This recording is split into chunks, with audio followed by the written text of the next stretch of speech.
Welcome to World Class Bullshitters, the epitome of pop culture. I'm your host, Jeff Hicks, and for now, with me is the Bombay bad boy himself, Big Rig Nick Utam.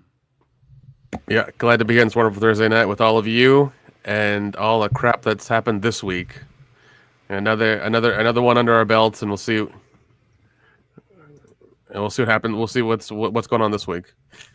Yeah, this week has been crazy, this past week, and the future keeps getting sillier and sillier. So, folks, make sure you join us each and every week for another week in depravity. What up, Coach Kendo? How we doing?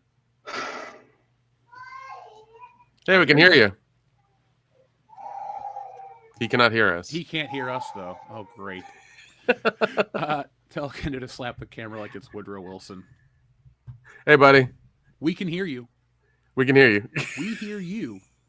We heard you for a second. We heard you for a second. While Kendo is dealing with, we have had some technical difficulties, folks. It's funny. Kendo got a new mic, or his mic set up. Everything's taken care of, and then this happens. There he goes. It doesn't work, and now I'm back on the Bluetooth headset microphone because the goddamn Yeti is dead, and now the kid is screaming. Welcome back to me. Oh, I'm so sorry, Kendo. Oh, God. And there he is.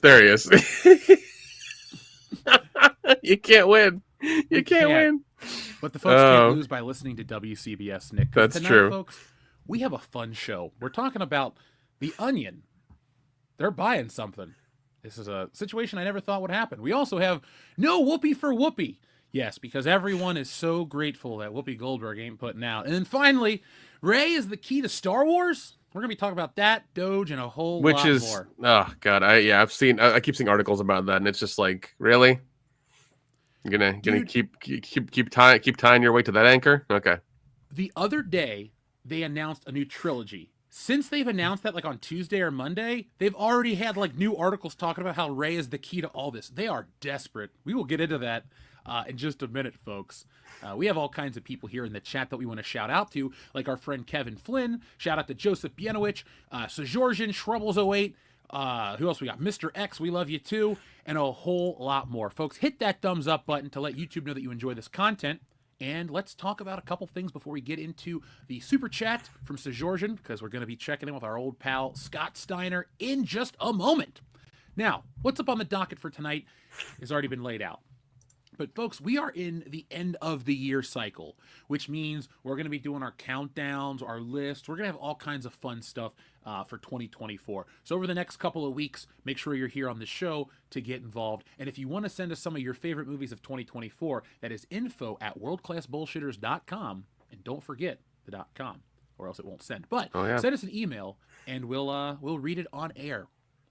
Also, too, folks, this week we are resuming My Life in Toys. I thought it was a little much to put out an Ollie's video and then My Life in Toys right after that. I know you guys want tons of content. I want to give it to you, but YouTube would kill one of them, and they're too good to get killed, because this week we're going to an awesome store right out of Milwaukee, which is Algonquin for the good land. So Saturday morning, be here on the channel for another episode of My Life in Toys. And then next week, we're going to a cool installation/display, and then after that, well, sky's the limit, space is the place. But that is this Saturday for My Life in Toys. Now, we pretty much have all the housekeeping out of the way. Everything's going pretty quickly. Let's get to our word of the day. And so, Georgian, I thank you. We're going to read all of your stuff, and you're actually going to get a section on DOGE, because we have some stuff prepared to talk about that. So thank you, Sir Georgian. Shrubbles08 says, the word of the day is scat. 2 girls, 1 scat. Scat. I don't know why this one makes me laugh, Apparently, but Scat Horizon is the best thing I've read all day. Oh, God. Apparently, we're going German. Okay. Yeah. Get that dungeon ready. How Stella got her scat back. Get the toilet back up. Hot tub scat machine. Oh, there it is. There you go. Scat Academy.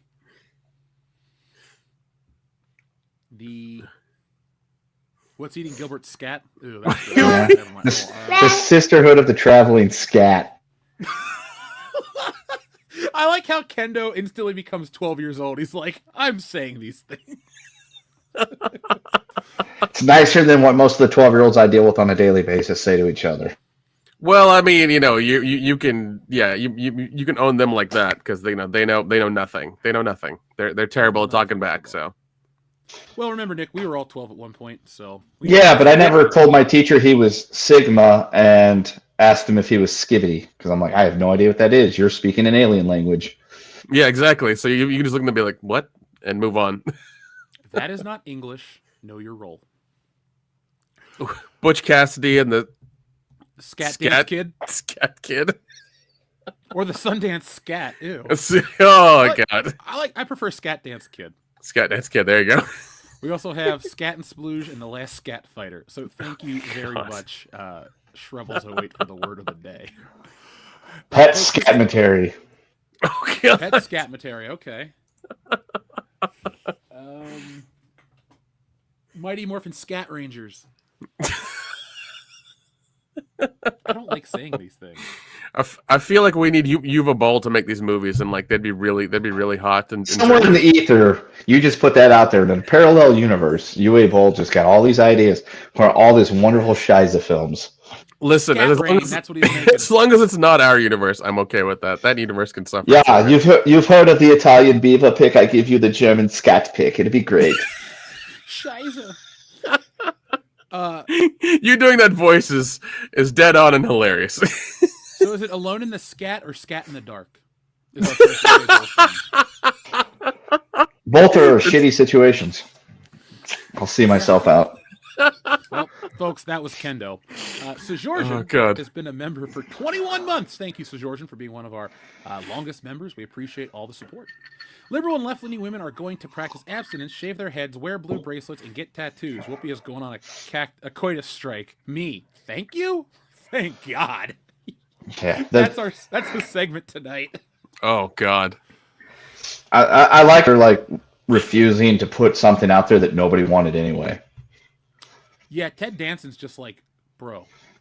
That's all Ted Danson say, because they used to date in the 90s. It was weird. Oh, I know. I remember when he showed up in blackface to something, and everyone's like, "Oh my God!" And Whoopi Goldberg thought it was the funniest thing. Now that's like the least offensive thing he's ever done in his career. Whoopi Goldberg is the most offensive thing he's done in his career. Isn't that true? Not a fan of that woman. No. So she was good in like the 90s, like that was her peak, and then like that was it. What would have been? It would have been the one where she was a nun. I was going to say Nuns on the Run, but that's an Eric Idle. Yeah, that one. The other one's an Eric Idle film that's far better. No, yeah, Sister Act. That was pretty much it. Sister Act 2, not so much, but Sister Act was pretty much the peak of Whoopi, and then it was to what we have now. And her granddaughter was on that show that Jeff and I really like. What is it called? Claim to Fame. And when she got eliminated, she like lost her shit. Not as bad as Tom Hanks' niece, but it was up there. That was the best one. That was the best one. She fucking lost her. It was good. It was worth the price of admission. Well, look, since we're getting all of the messages about it, let's just play the clip. This. We all came from I dare. Yeah, you didn't get here by yourself, man. You can't do this without us. Yeah. And if we don't let you, you don't get any. It's that simple. It's that simple. Now, can I say what everyone's thinking? No female on The Voice, on The View, is in danger of any. Like, there's nothing. Like, ladies, you're okay. Nobody wanted you anyway. And I think it's so funny to watch Whoopi Goldberg, like, get all uppity. Like, last week they were going to leave. Now they're not going to put out. Who fucking cares? Like, can we just, like, get back to work? Agreed. I think this whole, like, oh, I'm not putting out because, you know, the person I wanted to win the presidency didn't win. It's like, dude, if that was the case, my wife wouldn't have put out for the last 4 years. Clearly she did, because I've got this thing right here. But yeah, it's like you're trying to stop. It's trying to sell me something I wasn't even trying to buy anyway. So it's like, I'm not going to sell this to you. Be like, well, I wasn't trying to buy it, so we're cool, right? And like, it'd be like if somebody was trying to give me say they weren't going to give me a PS5. Like, I didn't want a PS5, so we're all right. Yeah, exactly. This is an Xbox house. We have a Nintendo house, but we regularly visit our mistress, the Xbox. I like that. That's good. That's fast. Good. I like it. Oh God, yeah, I'm definitely getting one of those. Those Republic of Gaming handhelds, man. Yeah, that's it. So, is Whoopi Goldberg like getting any on the regular anyway? I'm gonna go with no. But I don't want to think about that. No, she's on. Maybe from the plastic variety. Oh, rubber. Got it. Well, so Georgian, thank you. Yeah, I think we kind of said everything we were going to say about Whoopi Goldberg in like 10 minutes. Anything else you want to add about this abstinence thing? I'm sorry to everybody who's unhappy. No, I do love how the side of like of tolerance and openness just like completely did a 180 once they realized who got elected. It was hilarious. Like it's just like they're all about tolerance and acceptance and love unless they don't get their way. Yeah, it's kind of funny. It was just like seeing the 180 that happened like that like hours later that morning was just like hilarious. I was like, wow, you guys lied. You guys lied. Even you know the news station started blaming every minority they could on like what happened. They went through like all the stats saying like, oh, this group voted for this group voted for that. I was like, geez, man, it didn't take by the way 24 hours. It was hilarious. I know we have a decent sizable Hispanic and Latino community listening to us. Welcome. You're now one of us now. Congratulations. You've jumped the shark. You have officially become the problem in this country. They jumped something. They jumped something. Yeah. See, that was a little too cold-hearted, even if it was a little on the nose. But yeah, originally it was just us white people that were the problem, and then it was just white males, and then the Asians became white, and now the Hispanics are white. So good for you. And I'm still not white, right? I don't know where I fall anymore. You're on the fence. That may have gotten jumped over, according to Nick. Jesus, Nick, we can't take you anywhere. Hey, I didn't say it. Candace said it this time. I just said they jumped over something. You opened Pandora's box and you made an illegal joke, and well, those are just illegal. Is Pandora putting her box out there, unlike Whoopi Goldberg and all those other? Oh, geez, that's Pandora's box is wide open this time of year. They want you to buy her jewels. God, I think. Oh man. I don't know why I'm thinking of Hot Dogs and Hallways, but that should be somebody's album. Hot Dogs and Hallways. If Tila Tequila comes back, she'll make that album. Shit, I want to make it for her. Yeah, there you go, folks. If you're listening, and we know you are because you're here, go ahead and try to find Tila Tequila and tell her that we will produce her next album. We'll call it Hot Dogs and Hallways. Well, folks, if you have a song for Hot Dogs and Hallways, you can send it to info@worldclassbullshitters.com. Oh God, your email. we're gonna get so many AI made songs. It'll be hilarious. Thebestwebsite.com. Hold on, let's see. I read you that Christmas story for fun. Yeah. Oh God, you're doing it. Yeah. Let's see. Write me a song about hot dogs and hallways. Let's see what pops up. You guys ready? Sure, let's do it. Let's see. Hot dogs and hallways. Well, I walked down the hallway, hungry and blue, looking for something to sink my teeth into. In the corner of my eye, what did I see? A hot dog stand waiting there just for me. Hot dogs and hallways, that's where I roam. Catching that smell, yeah, I'm feeling at home. Sausage and bun, mustard and mayo. Nothing says comfort like a hallway snack halo. Oh my God, this is great. Please great. Keep the. Save this for later, please. That's AI's complete not knowing of like jokes and things like that is perfect. You should you should use Gronk and see what that comes up with. That might be really unhinged. Like the X one? Yeah. Since we have the holy shit account, we have access to that too. Oh yeah, and we get monetized. Yep. That was funny. The other day, somebody tried to tweet at us about Agatha. They're like, "I bet this idiot feels stupid now." I'm like, "No, I got monetized on Twitter because of you guys. Thanks." So, suck a dick. You might. I don't judge. But so Georgian, thank you very much for very generous Scott Steiner-sized super chat, folks. The professor is in, and it's time to go to class. They say all men are created equal, but you look at me and you look at Small Joe, and you can see that statement is not true. See, normally if you go one-on-one with another wrestler, you got a 50-50 chance of winning. But I'm a genetic freak, and I'm not normal. So you got a 25% at best at beating me. And then you add Kurt Angle to the mix, your chances of winning drastically go down. See, the three-way at sacrifice, you got a 33 1/3 chance of winning. But I I got a 66 and 2/3 chance of winning because Kurt Angle knows he can't beat me and he's not even going to try. So, Samoa Joe, you take your 33 and a third chance minus my 25% chance, and you got an 8 and a third chance of winning at sacrifice. But then you take my 75% chance of winning if we used to go one-on-one and then add 66 and 2/3%. I got 141 and 2/3 chance of winning at sacrifice. See, Joe, the numbers don't lie, and they spell disaster for you at sacrifice. All right. It's time to spell some disaster with Sjorgen. So if Elon Musk is getting Doge, what about Hulk Hogan? Hulk, Homeland, nuts. Hulk and the Agents of Smith. Wait, no, that's owned by Marvel. I know, Hogan's Heroes. Wait, no, that's taken. Maybe there's something with Mania attached to it. What says you, Kimbo? Honestly, the perfect job for Hulk Hogan, he might be a little too old for it, but it would be to go around the world and find any country that we're not on good terms with and totally wrestle their leader and get them the big boot and the leg drop and, take dominion over their country. Hulk Hogan invades, China. Got it. I think even at 70 with all of his problems, Hulk Hogan could probably beat Zinni the Pooh. Yeah.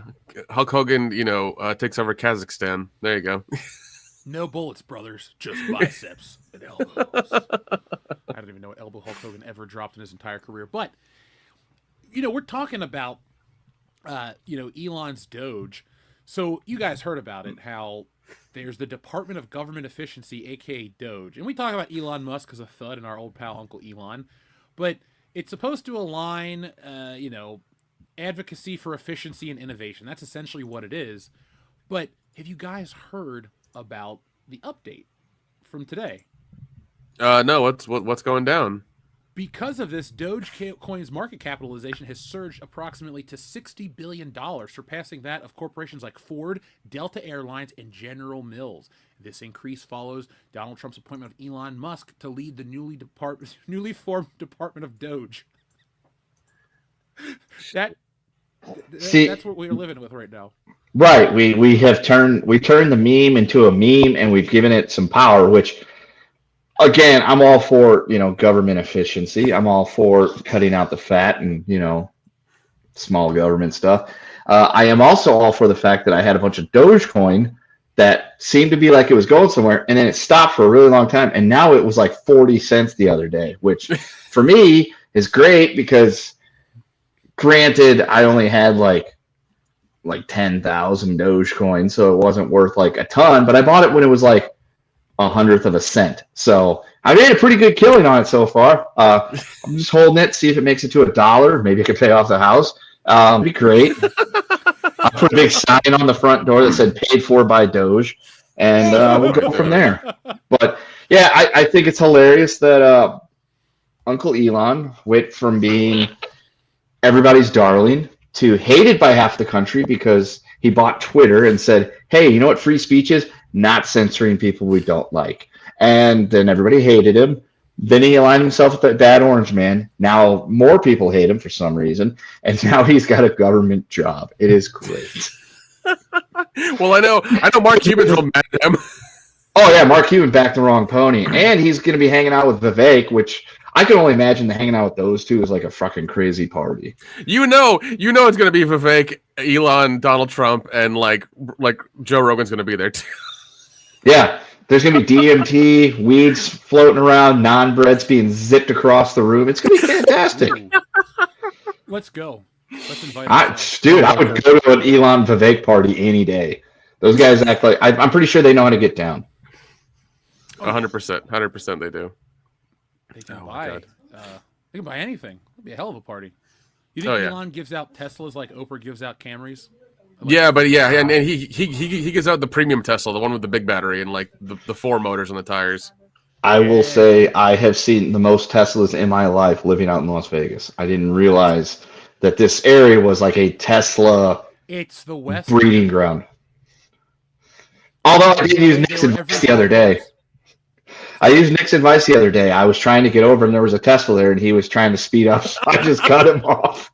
Did it work? Did it work? It worked. He slowed down. Yep. You gotta love that AI driving. It protects the driver, and it also like fucks with them entirely because it'll brake real hard and they'll like push back on their seat and they get woken up because of the the self-driving crap. So it's fun to do. It's really fun to do.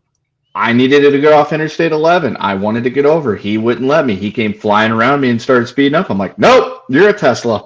I know a life hack. Yeah, dude, trust me, they're all out here. They're out here in Atlanta like they're Camrys, man. It's just crazy. They're everywhere. Every time, giant microwave SUV looking things too. Oh, dude, I've seen like there's so many Cybertrucks here too, and they're all wrapped in like crazy shit. That is one of the cool things is that you can get it and you can have it in, microwave chrome, or you can have it in whatever you want to put on it. So I'd be like, dude, this would be cool.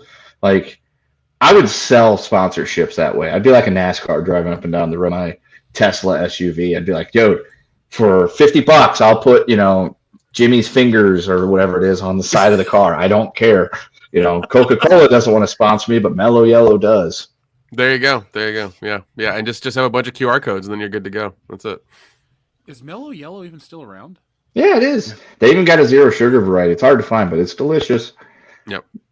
It'd be great, Nick. A place like out here, wrapping it in like aluminum foil color, so you just drive down the road blinding the shit out of everybody. I've seen a couple like that here in Atlanta, and it's just, oh, dude, it is the most like chrome thing I've ever seen in my life. Dude, like, it's just a giant mirrored block on wheels. It's hilarious. Yeah, it's like you will yield to me or you will die. One of the two. Hey, yeah. Since all these people are giving out titles and offices in this country, what title would you like? I want to be the Minister of Pop Culture. What do you want, Nick? Give me Chief Content Officer. Give me that one. Kendo? I would like to be the Jug Inspector, and the idea being that I just go around and make sure, like, all of our like barrels and things are, running smoothly, and they're how they're supposed to be. Although that's probably not what I'm trying to do. I'd spend my days in like certain clubs secting jugs and be like, yeah, those are good, grade A. You pull out the ruler and you're just like, okay, see, never mind. Anyway, He puts either the Made in America stamp or the USDA stamp on it, and then they're all certified. They're all certified then. That's it. Joe Ford sent me. There you go. Sejorjan, thank you very much for your super generous super chat. By the way, Sejorjan, have you seen the old Robot Chicken sketch for Hogan's Heroes, where it's Hogan and not Savage, it's Hogan and Piper and a couple other wrestlers trying to get out from the Nazi camps from World War II? It's hilarious. I think they actually got Hulk Hogan to do the voice. So probably ended better for Hulk Hogan than it did for Bob Crane. Oh yeah, definitely. He never made his own adult films, thankfully. Wait, no, he did. He did. Yeah. Come on. They didn't find him with his head. They didn't find him with his head caved in, so he's got one up on Bob Crane.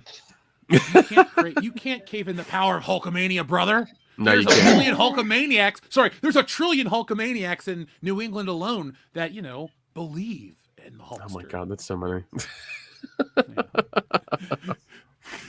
Shrubbles, thank you for the word of the day.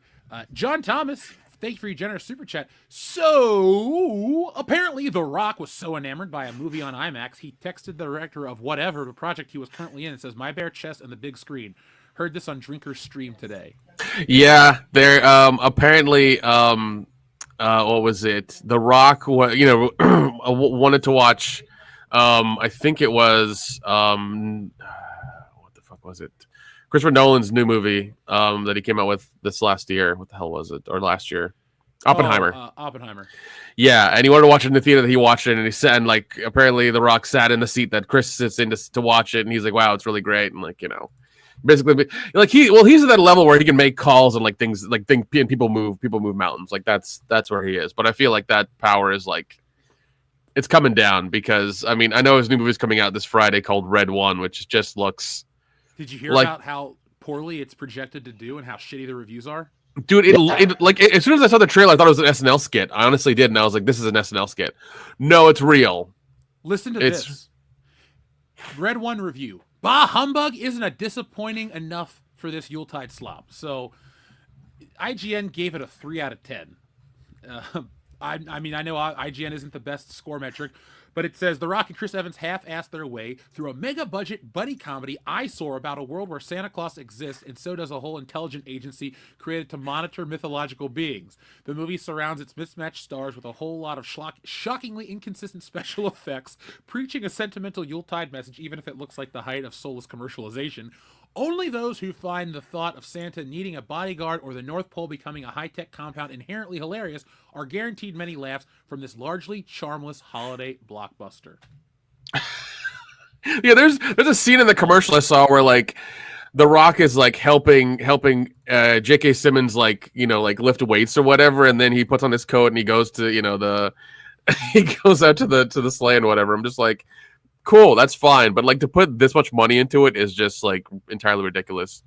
But I know David Harbour did one, I think 2 years ago, called Violent Night that was actually really fun. Buddy, it was the official review. Remember they made us a video. Oh yeah, they did. Review. Holy shit, I completely forgot about that. Yeah, because we watched it. I think the day a couple days before we did our little we did. You put out a little thing on Instagram and they retweeted us. It was great. But that movie was a lot of fun. It was. I do love him when he's in like those roles, and Violent Night was so good. It was so much fun, and I think they said they're going to do a part 2 that's coming out next year or something like that. So, who knows? I just think you talk about The Rock's power going away. Yeah, I don't disagree. I love the wrestler The Rock. You know how I feel about it. That kind of stuff. I mean, shit. What's right here on the shelf? Hey, a rock that I haven't opened yet. But I couldn't give two shits less about his movies. Seriously. Like, I had a free screening last week to go see this, and I was like, I would literally rather... What did I do on Sunday instead? Anything. I think I ate dinner at home and just went to bed early. Like, I could have went and saw this movie, but I chose not to. Yeah, I honestly... Yeah, I honestly might check it out like Monday or something. I'm not gonna pay like a weekend price for this because like it looks just hilariously bad. But I'm gonna wait for like a matinee to watch it. I'm not gonna give it the weekend money and go check it out because like I don't know. Well, The Rock has fallen into the Tom Cruise bubble where The Rock plays the same character in everything with no flaws, no faults, and that's fine. But like, you're just not making anything compelling or worthwhile watching. It is very difficult for me to go, man, this guy just can't make anything interesting to me. But like Black Adam sucked terribly. I didn't even go see Hobbs and Shaw, and I missed a pretty good one. But like overall, his movies are, he's just the best guy. He's a good dad. He's a hero. And like he never has a flaw. Like Rock, if you ever see this clip, you are one of the best wrestling bad guys ever. Get your ass and play the fucking bad guy in a movie. Be terrible. Be horrible. Be yourself. Don't be Mr. Cartoon character like Arnold Schwarzenegger Jr. We don't need any more. You present yourself like John Cena the wrestler does. Generic as shit. We know what The Rock can do, but it's never on screen. It's smile, flex, pop your pecs, car chase, random fights where I don't get knocked down. Like, it sucks. And this one is no different. I heard it's projected to make like $35 million on a $250 million budget. Oh dear God. You know, and look, that's Pluto Nash territory. Oh, that's terrible. That's terrible. Well, I mean, the last movie he had a flaw in was called Skyscraper because he didn't have a leg to stand on. It was fuck you. I call it Die Hard with a peg leg. That's really what it was. It was like it wasn't good. And then remember he did Rampage, which was just like it's the video game movie. Like that's a terrible. I turned it off. It's so bad. And then also he did Baywatch. Yeah, I saw that first day in theaters. Hated it. I have the unrated version. I feel like that's better. Like that unrated version is like it's funny. Yeah, it's way better. Yeah, and then he did. Yeah, he's done a bunch of things. Like he's done a bunch of Disney stuff too, like Jungle Cruise and the Jumanji movies are good. I like those. No, Jumanji. No. Jumanji is good, especially when he did that. I guess that part 2, and I was just like, this is hilarious. Yeah, it was really fun. The ensemble cast works. It does. Well, I mean, that's actually them working together as opposed to just like following The Rock, which is like what most of his movies are. It's just like following his lead or following like him around or whatever. It's just sad because Kendo knows we've watched wrestling. You watched wrestling too, but like he was exciting. He would talk shit to everybody. Talk shit, man. Like, stop smiling at every fucking person. I hate, like, when I get one of those figures that comes with a smiling Rock face, I'm like, the Rock doesn't smile, and I throw the head away. Well, yeah. Well, and also another movie where he kind of, like, got his ass kicked was, like, Walking Tall. That's another good one. Yeah, where he was actually acting. Also, another one that he was actually acting was, I think it's Pain and Gain. Love that one. That's my favorite Rock movie. Yeah, Pain and Gain. Yep. Now, a lot of people in the chat do not like this. Folks, we're going to read stuff. We'll get to Modalicious next after we read the topic. But for people that are talking about this one, Go Big Boar, Go Home says, Red One sounds like a reference to a dog wiener. Well, it's funny because he was also in a movie called Red Notice on Netflix. That was, let me see, I think it's... That was horrific with Ryan Reynolds and Gal Gadot. Gal Gadot, yeah. It was very much a Netflix thing because like you could tell they threw a lot of money in it just to have those three in the movie, and then that was it. Like that was the entire movie. Like they thought they would just carry it together, and it's like it's fine. I'm never gonna watch it again. So fine isn't a low enough bar for me. It sucked. Yeah. Like I thought that movie was going to be better than. Was it Free Guy with Ryan Reynolds? And I thought Free Guy was solid and Red One was crap. Yeah, Free Guy roughly around the same time. Yeah, no, they did come out at the same time. Yeah, Free Guy was actually really fun. That was actually a really good one. Yeah, Ryan Reynolds has an earnestness that I like about him. The Rock is just impervious on film, and it doesn't work. Yeah, there's a reason why fucking Batista. It's like, God, wait, do you think The Rock is going to fall on the list of like Hulk Hogan caliber of movies at the end of his career or by the end of his career? I think so because he's not self-aware right now. He thinks he's still on top. I don't think he's self-aware enough to realize where he is. Honestly, I think like Black Adam, he's like, oh, it's it's DC's fault or whatever. And I think because he's probably gonna do like Moana 2 and like get all his money back and be fine. People are gonna love him, or he might even push for like another Jumanji movie and get that made, and it'll be like terrible shit or whatever. But I feel like he's going to push for these movies to keep coming out like Fast and Furious or whatever so he can be in them and just so he can be like, yeah, these franchises love me. This is why they've made so much money because I'm in them. I'm like, it's not. The Rock, it's not the Fast and Furious movies aren't even with him right now. And it's a Vin Diesel joint. Like, yeah. I mean, if there were to be a Hobbs and Shaw 2, I would watch that because like the first one's hilarious. But even then, I'd be hesitant to watch a part 2 at this point. If it had come out like this, the first one came out in 2019. If it had come out in like 2022, part 2, I would have definitely watched it. And it probably would have been fine. But if it comes out now, it's probably going to be his production company, his writer, everybody that's everything that he wants. It'll be like entirely crap. I wouldn't trust it.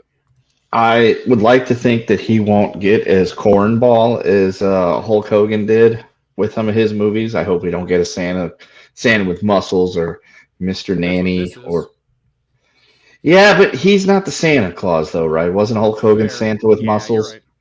Well, I mean, we did, but we did get Three Ninjas High Noon at Mega Mountain that had Jim Varney in it. Yep. So there is hope, but I honestly think that Rock thinks of himself. I think Hogan saw himself as a wrestler that did acting but knew that he was limited, whereas I think The Rock actually thinks that like this like superstar A-list blockbuster awesome actor. I know Jeff had put him in the Tom Cruise bubble on Tom Cruise's behalf. I'm offended at the comparison here. Tom Cruise is a far superior actor than The Rock could ever hope to be, and Tom Cruise actually makes really good movies almost all of the time. So yeah. Eyes Wide Shut? No, that's part of the almost all the time. Eyes Wide Shut was a piece of piss. So we're not going to go with that one. That one sucked. But Tom Cruise has put out a lot of really great movies in his career, and so I think The Rock thinks he's at that level. He's not at that level, and I honestly don't think he will go down the complete cheesy route that Hulk Hogan went down, because I think Hogan, at least at the end of the day, when it came to that stuff, was aware enough that hey, the kids and the younger people are what's buying all the Hulkamaniac stuff. It's not the adults, because that's about around the time, especially in the early 90s, when most of the adults were booing Hulk Hogan. And then the NWO happened, and he changed wrestling again. Yep. Probably the only guy to change wrestling twice. Now, I'm just going to guess that to put a nail in all of this, I think The Rock will just go back to wrestle more. I'd say he'll show up on TV far more because it's a weird industry where like the bubble that I talk about with like Hollywood, it's like, yeah, he's got power and clout and all this shit, but like he can't get away from his failures, or he can't get away from his shortcomings or what he's done. But if he goes to wrestling, he's the top guy forever. And in wrestling, he tends to do the right thing in terms of put people over, so it's never even a concern. But I think he's just going to end up being like a presence. Like he'll be like a Jack Tunney on wrestling. I wouldn't be surprised if The Rock became the like Eric Bischoff, a GM or some shit, just showed up, talked, left. That was his job. Like if he can't do movies anymore, he's got to stay relevant somehow. Yeah, because even his show Young Rock only lasted for 2 or 3 years. It looks like 2021 to 2023. So yeah. Yeah, and that show took a lot of liberties with, because it was supposed to be the story of young Rock growing up in the wrestling business. Even though like some of those stories he took lots of creative license with, like the episode where Macho Man Randy Savage was in Hawaii hanging out with Andre the Giant and Peter Maivia, and it's like that never happened. Okay, so let's but. Nick, when you're making a movie and you know it's bad, right? And like the whole time you're making it, the whole time you're making it, you're like, man, this movie is fucking trash. This is terrible. Let's just get this over with so we don't have to do this and we can be done with it. We can have the rap party, we can get high, we can maybe commit some borderline crimes, and then we'll, go on to the next one. Listen, is this. Listen, if you don't commit borderline crimes at your rap party, you're not even fucking doing it correctly, So the thing is, though, like, if you know you're making a movie that's bad, why would you keep making bad movies? And the whole time you're making the bad movie, walk around thinking, like, this is the greatest thing in the world. Like, unless it's just The Rock and he's either A, unaware of what's going on, because, like you said, he's not really self-aware, or 2, he's just doing it for the paycheck. And then you have to ask yourself, Rock, at what point do you have enough money? Is there a coke habit we don't know about that's costing you tens of millions of dollars a year? Or did you actually donate money to the Hawaii relief and just not tell us, just asked us for our money? Which one is it? Dude, you know that he's on the gas and it's getting more and more expensive. Like, they can't think it costs that much. There's a lot of poor dudes at the gym running around that are on the gas that are all jacked up too. So he's not spending that much on roids. There's no way. No. He's probably getting all of his groceries like Instacarted from Whole Foods like every day. That's probably what it is. He probably just has a person that just goes and 100% he does. 100%. He's got a guy. He's got a guy named Jimmy that goes out and does all this stuff for him. Jimmy gets up in the morning and Jimmy goes to the store and comes home with whatever Rock claims to eat, like 12 egg whites and 8 pounds of buffalo or the fuck it was that he claims he eats each day.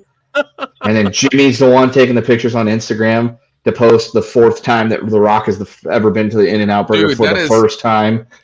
Dude, that like no. When I went to California in 2019, and like I was in the crowd for, I think it was Jumanji 2 or whatever, for that screening whenever they came out in the cars. I did see The Rock like get out of the car and walk to the carpet, and it was weird because there was this young woman in front of him with her phone shooting him for social media as he's walking towards her. And I was like, that's a social media person. Like, you don't even do it yourself. It's just somebody who does it for you. So I was just like, oh, you've just got a person doing it for you. It was hilarious. The person that does it for him. He does. Like I said, he's got a guy, we'll call him Jimmy, that takes care of all these things. 100%. Oh my god. Jimmy the Jabroni. Yeah, and it's funny because like I think Batista's the better actor because he was in a fucking Bond movie. Like that's that's one hell of a credit you have to your on your reel. Like you've done that, and especially the dramatic stuff he's done, even with Knock at the Cabin. Like him in that part was great. He was one of the best parts of that movie, even though the movie was like super depressing. He played that very well. So I mean, he's got his acting chops. Even him being in the MCU is great. So I mean, he's made a name for himself. He's doing it. Yeah, and he got off the gas and started wearing pearl necklaces. It's very odd. That was so weird. That was so strange. He looks so different these days. He does. I also enjoy Cena because Cena's pretty funny on camera. Like he's really hilarious. He does the comedy thing very well. So I feel like both of them are and Cena's obviously slower at it, but I feel like he's picking his projects a little bit better for what he's good at. Yeah, I also feel like Cena's probably a cooler person to hang out with because if you've ever seen him out of character, he's a completely different person. Like he went on Stern and told some funny stories and things like that. Whereas I think The Rock takes himself too seriously that he wouldn't do something like that. Like Cena knows that he was like this cookie cutter, polished gemstone of a wrestler that had to be all about fruity pebbles and hustle, loyalty, and respect to sell shit to kids. He knows what he is. He knows that's his role. He knows that's his job in the WWE, and he's willing to do it. He also does a shitload of Make-A-Wish things, most of which you never even hear about. So there's that aspect of it. Whereas I think if you ran into John Cena out on the street and you're like, hey, shit, you're John Cena. He'd be like, hey, what's going on? You want a picture or something? You know, you're a wrestling fan. If you're like, yeah, I think you suck. And he'd probably just laugh and say, yeah, you're an old male. You're not supposed to be a fan of John Cena. Whereas, like, I think if you saw The Rock out in public, he probably wouldn't treat you the same way. Yeah. I've heard various stories of The Rock interacting with fans. I've also heard stories of people here who have worked with him in town. That's like, it's just not. It's not fun. Well, Veronica met him, and she said how nice he was to her. So it could be because she's a woman. That could be it too. I think if we ran into The Rock, he might treat us differently. I don't know. He might not be so curt to you because you're as taller than he is, I think. So he might be like, I'll at least be nice to this guy because I have to kind of look up at him a little bit to talk to him in the eyes. But these two chuckleheads, no. Dude, if The Rock was a dick, that's one thing. But if I met The Rock and he was significantly shorter than me, I would be like, what the fuck? I'd feel. You know he is, dude. You know he is. He's a wrestler. He's billed at like 6'4". Like he's like 6'1". Remember, Dean Ambrose / John Moxley is supposed to be 6'3".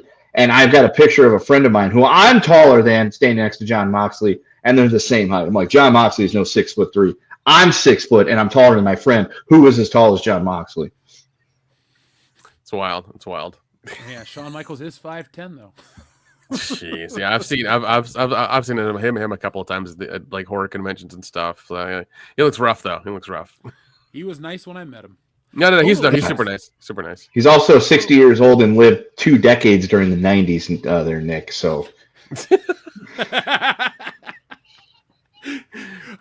In regards to this Rock movie, Red One, Modalicious says, reminds me of that live-action Bambi SNL skit, Vin Diesel as Thumper. They call me Thumper because I'm always thumping. I feel like Vin Diesel would be a cool dude to hang out with, too. I feel like he gets it, and he would actually be kind of cool. No, you know differently. Okay. Yeah. You've heard stories. Vin Diesel's kind of like how you're saying The Rock is, and this person The Rock's actually legit. And this guy works at Universal Pictures, so... Okay, fair enough. So never mind. Vin Diesel is a cock stain. Fuck you, Vin Diesel. You'll never see this. And if you come up to me and say, "Did you say it to me on the internet?" I'm like, yes. Now hit me so I can sue you for all your money. Well, Vin Diesel's also 5'5".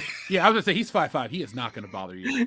He's gonna get in your belly button and threaten you, and you're just gonna walk on and not even know he's there. You're gonna be like, "Why is there a glare coming up from the ground? Did I step on a?" Why did you say "fuck you" to me on your live stream? Like, we're family, dude. Like, oh, that's right, we're family. And then we'd go out, we'd hang out, we'd go to In-N-Out Burger, we'd have fun, we'd drive around Centennial Hills, it'd be a good time. Listen. We all know his favorite restaurant is Olive Garden. Okay. Yeah, that's true. They're your family. Yep. Yeah, he stole that from Virgil. Virgil is the Olive Garden extraordinaire. R.I.P. The meat sauce. Yeah, the meat sauce maestro. Oh my god. Now, I'm going to pull up a picture of a guy's face. I apologize in advance, but we're going to play a little game. Real or the Babylon Bee? You guys ready? I love it. Yeah, you already know this story. Let me pull up a picture of this guy. Because we do have some information from a message in the chat, which we'll address after we talk about this story. So, is this real or from the Babylon Bee? The Onion has purchased Infowars and is going to turn it into a satire site. Kendo, is this truth or the Babylon Bee's bullshit? I want to say it's probably the Babylon Bee's bullshit, but considering how hard people went after Infowars trying to bankrupt them and Alex Jones here, I could see his company being liquidated and the Babylon Bee going, hey, let's buy that. Although, I don't know why they'd buy that to turn it into a satire site when the Babylon Bee is already a satire site. I mean, they've damn near predicted some things as well, and it's kind of hilarious. So, oh wait, no, it's The Onion. Yeah, The Onion is a satire site also. Sorry, I got my satire sites confused. But yes, I would say the Onion that's a fake story. Funny, but a fake story. Nick? It's fake news. Yeah, I'm saying it's fake news as well. Fake news. Well, I got great news. It's real. This is from the Associated Press. It's everywhere. If you just Google Alex Jones, you name it, there is a news source that is telling this story. So, this is from the Associated Press, updated at 6:50 p.m. Eastern Standard Time. The satirical news publication The Onion was named the winning bidder for Alex Jones' Infowars at a bankruptcy auction Thursday, backed by families of Sandy Hook Elementary shooting victims to whom Jones owes more than $1 billion in defamation judgments for calling the massacre a hoax. The purchase would turn over Jones' company, which for decades talks about conspiracy, to the humor website that plans to relaunch the Infowars platform in January as a parody. But the judge in Jones's bankruptcy case said Thursday that he has concerns about how the auction was conducted and ordered a hearing for next week after the complaints by lawyers for Jones and a company affiliated with Jones that put in a $3.5 million bid. Within hours of the announcement about the Onion's winning bid, Infowars' website was down and Jones was broadcasting from what he said was a new studio location.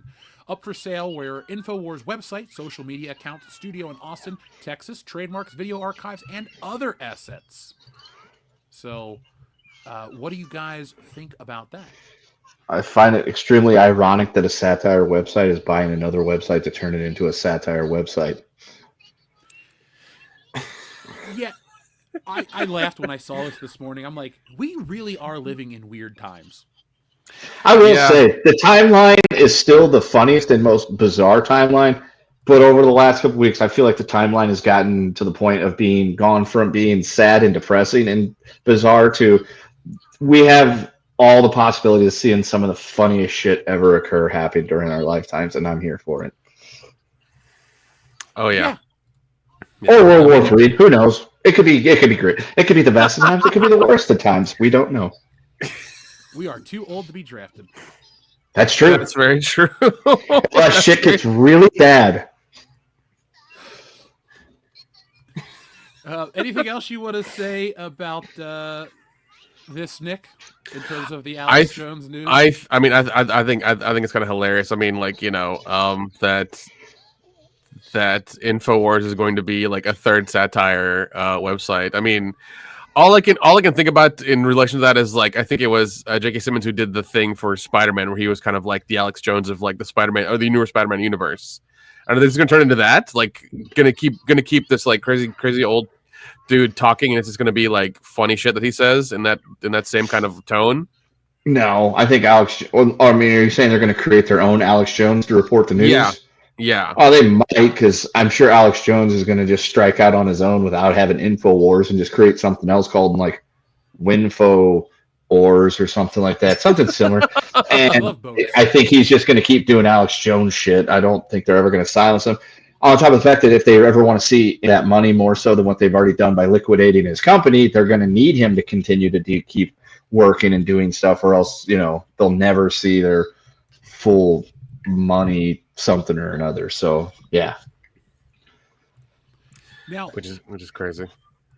Our friend Modalicious has sent in a super chat about this story, and Modalicious said, Alex gave a statement earlier, the Onion did not steal Infowars, the lawyers pulled an illegal media stunt for a headline, the judges on the case is pretty pissed. Oh. Yeah. That's terrible. I had only seen the story this morning that the Onion had purchased Infowars, and then now I'm getting this news. So it'll probably still go through. Yeah, because, like, you know, he's got to pay his, you know, his defamation lawsuit, so they need to keep him doing stuff so he can, you know, keep paying that down until he dies. It's $1 billion, man. Depending on how strict the lawyer is, I mean, they could always dwindle that down to, you know, a certain amount. I don't know how that works, but I assume that would, like, be the thing, because, like, that's a lot of money to ask for, and they could be realistic about it and dwindle it down to, like, a more realistic amount. So yeah, typically upon appeal, you can get some of the punitive damages knocked down a bit. Yeah, that's what I would think. You think it'll go from $1 billion to like 200 mil? That's doable. Yeah, probably two. Probably I would say more like 5, but that's just a guess. Well, I mean, we'll see. I'm not really going to be following this story every day of the week. I'm not gonna wake up tomorrow and go, oh, what's happened? I just saw this and I went, this is ironic. It really is. No, it really is. It's yeah, because the headlines there and everything, and like it was nuts. All right, so let's keep moving forward with tonight's show. Folks, hit that thumbs up button to let YouTube know that you enjoy this content. Hail to Breadband Productions for just joining us. But yes, it does seem like every week we take a step closer to idiocracy. So when do we get Ask the Movie on screen? I'm going with like 2029. Ask the Movie. I don't know. It might. The way the whole Hollywood thing worked out for this last election, I feel like we're going to get it next year. I mean, it might happen. If Ask the Movie actually comes out, if it's a nice ass on screen, I'll go see it. If it's like who's got a nice butt? Whose butt would you go pay to see on the big screen? Selma Hayek. Shakira's? Well, Selma. Does Selma Hayek have a nice one though? I thought she was more up front. She's both. Oh, I just think of her like, perfect. Oh, of course. Yeah, for sure. Like J-Lo, I would pay movie ticket prices to just watch J-Lo's butt on the screen for like 2 hours. You wouldn't get people have paid more than that to get private showings of J-Lo's butt. Typically, it's called alimony. Yeah, I'm sure Alex Rodriguez regrets that price he paid, but hey. Oh God. Well, Ben Affleck was stupid enough to do it twice, so. Yeah, but look at him now. He's less miserable than with Jennifer Gardner. Like, I don't pretend to care. Like, fuck this. I like Ben Affleck. He's a fine actor, but I don't care about his personal life. No, yeah, 100%. Yeah, it's just funny that like he went in for a second go at it, and then it just like happened again where like they got divorced. I was like, man, that's rough. You never go back. It's always a bad idea. Man, though, look, if J-Lo, if you had the clout to date J-Lo, and she's like, hey, come back to me, and you're just like, I'm getting a divorce anyway. I'm no longer Batman. What's the worst that could happen? This, but he did it. Married. That's the thing. You can go back to it and deal with it for as long as you can put up with it, but you don't get married again. That is just a bad idea. That would be an interesting story. What if Batman got married with no prenup? Well, he went to get married in the comics a couple years ago, and she just left him at the altar. So. But what if it actually went through and it went like he was married for like let's say 15 years, and then like she's like, fuck you, I'm out, and I'm gonna take half of everything. And then, like, what happens to the Batcave and the Batmobile? Well, Nick, I bet you what happens is Bruce Wayne never tells his wife that he's secretly Batman, and so he just kills her one night. Like she disappears. Like he drowns her in a Lazarus pit, and she becomes like a zombie or something. Oh God, that would make sense. Or maybe the what is it, the secret thing of owls or whatever comes and gets her or something. Who knows? The Court of Owls? Court of Owls, yeah. Jeez. He should just like, you know what the Batman will do? He'll call the Joker. He's like, look, I know. Oh God, that would be terrible. I need you to do me this one last favor, and I'm going to let you go on your next crime spree. And the Joker goes, sure, anything. And so Batman's wife wakes up with that Joker grin on her face. She's been gassed in her sleep. She ate Joker fish. That bitch is dead. And that's how Bruce Wayne gets away with it. That would be some shit. Some shit. You know who actually is the culprit? Alfred. Alfred would throw that woman off a cliff. Just straight up. No, he would. Mrs. Wayne, yes, boom. And Alfred's like, bye, bitch. I don't know why Alfred's so angry, but he would be. He would be. Because he was old Secret Service during World War II and shit, right? That's kind of his backstory. Yeah. He was a spy. Yeah. Modalicious, thank you very much for your update. He says, Alex doesn't owe anything. All of his defamation lawsuits keep getting thrown out on appeals. There is a cap on how much a person can get sued for. So if we go to make our movie The Shining and change it to The Shinning, we're pretty much safe, right, Kendo? Yeah, because we don't want to get sued. The Shinning. I love that fucking line. Oh, God. That's probably the best Treehouse of Horror episode. Just that whole running gag of Willie getting an axe to the back. Yeah. Dude, back when Treehouse of Horror was actually good. This is the first year I didn't go back and watch any of them. I just wasn't in the biggest Halloween mood this year. Oh, well. Yeah, I was helping these prep for a movie, and I was going to film with them too, so that was kind of took over a lot of my time. So I wasn't in that mode either. So it just, it was weird because I want to do some things, and then like that took over my life for a bit, and I'm gonna ask Richard to never shoot during Halloween again, because it's one of those things where like there are so many things I want to do during that month and during actually those 6 weeks of like a little bit of September into October, that like I want to go do shit, and if I can't do it, it's not fun for me, so like I would love to go to Halloween Horror Nights again like we did last time. There's even the I think it's called Splatterfest in Durham, North Carolina, where they show like horror movies for 3 days straight, and they just serve you beer and popcorn the whole time. Like, it's great. It's awesome. Let's go to one year. We'll take a couple videos of us like in our seats. Like, all right, guys, it's now time for Friday the 13th Part 9. Wish us luck. And it's always a bunch of like crazy ones they do. But no, as soon as they announce it next year, I'll let you know. It's usually like usually like a few months beforehand, but they usually announce it. You can buy the crazy pack of tickets. And you can buy the crazy pack of tickets, and just as you want to go to one, just tell them which one you want to go to, and they'll give it to you, and it's great. It's awesome. I want to go and watch one of those Friday the 13th, because yesterday when I was coming back from my comic book store appearance, I may or may not have listened to the Friday the 13th Part 3 theme on my long drive home twice. That's impressive. That's impressive. I unironically enjoy the shit out of that song. It's just like over the top.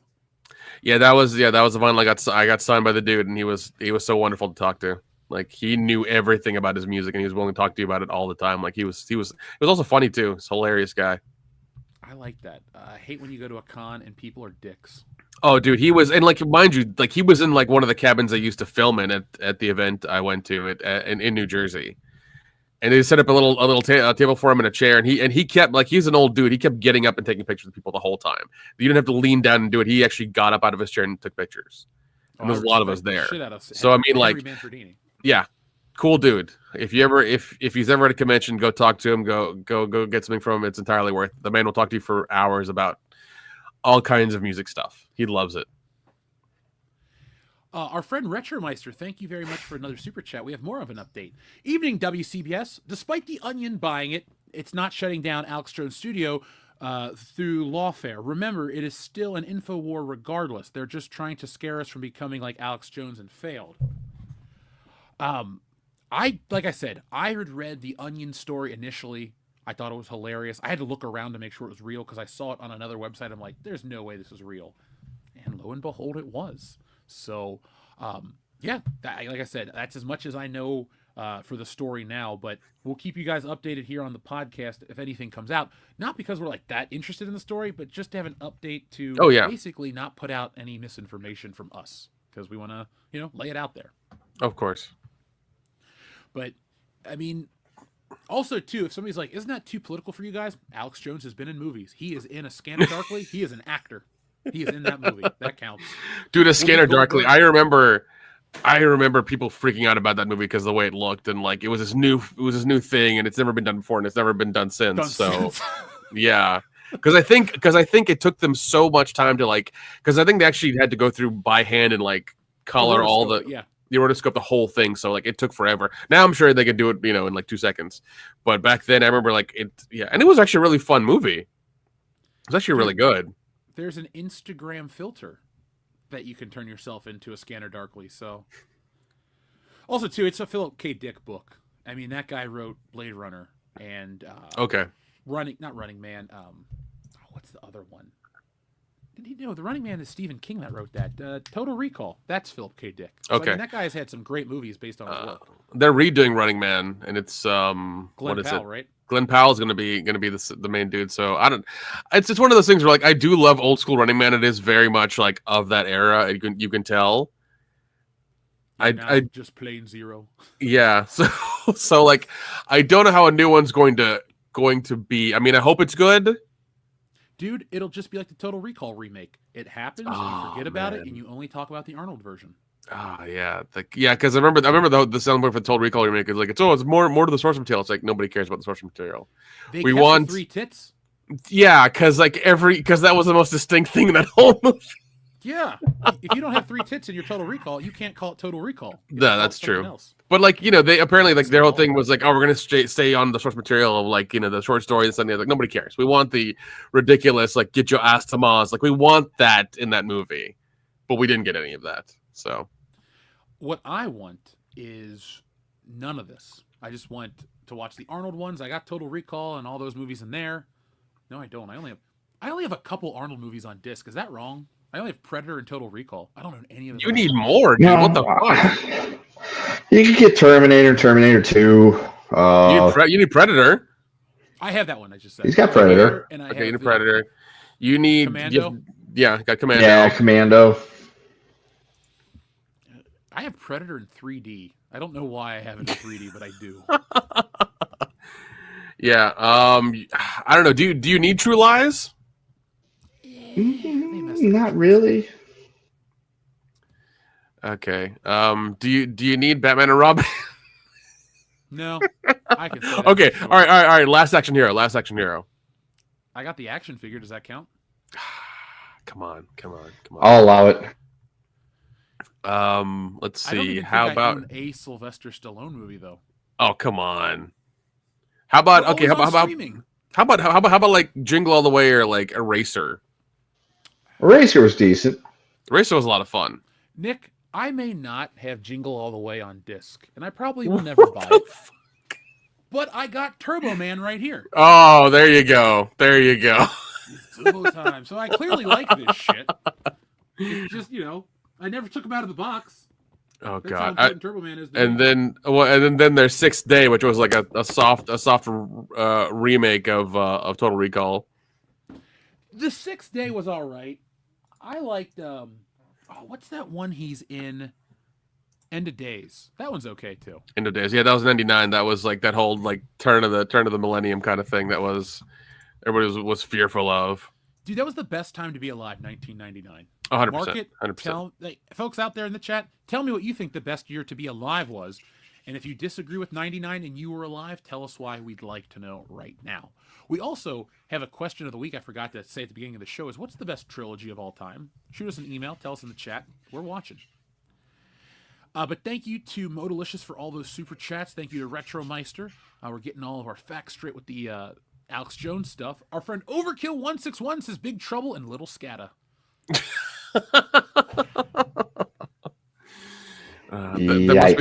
That must be that's small German place in Argentina. Yeah, it's kind of weird how the Germans just happen to have a small area in South America. I wonder why. Oh God, no idea. Boggles the mind. I do love Boggle. Ditto 73, not the Pokemon. Just watched the Sprite commercial from the 90s featuring Sting. I wish they still made him like that. Wait, which Sting? God. Wrestler Sting or Gordon Sumner? Listen, does anybody remember the commercials for like free collect calls 10 10 220 10 10 321 like those were huge, and then the other ones were like, hey, get a free ringtone or ring back tone with this number or these things. Like, oh God, remember those? You know, it's great. When I was living in Michigan going to college and I didn't have a cell phone yet, I would call home using like the collect method, and I forgot. I think it might have been whichever one Alf advertised. That's the one that I used specifically because Alf advertised it. Oh God, yeah. Now this is the perfect super chat to get because this commercial came out in 1999, so we can tie it into the greatest year ever: Sting wrestling a kid, beating his ass. Oh yeah, I remember that one. Okay, I remember that commercial. Dude, if a pro wrestler was going to come over to beat you up at your house and then drink a soft drink with you, who would the wrestler be and what would the soft drink be? Because if Stone Cold came to my house to whoop my ass and then drink beer with me, I wouldn't be pissed. I'd be like, all right, cool. But like if Macho Man beat me up and then we drank like a tab Dr. Pepper? Yeah, Dr. Pepper. Oh, yeah, Dr. Pepper.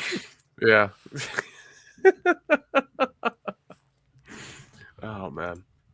That was just fun. I mean, that's when Sting was great, and then he came to the WWE and had to lose.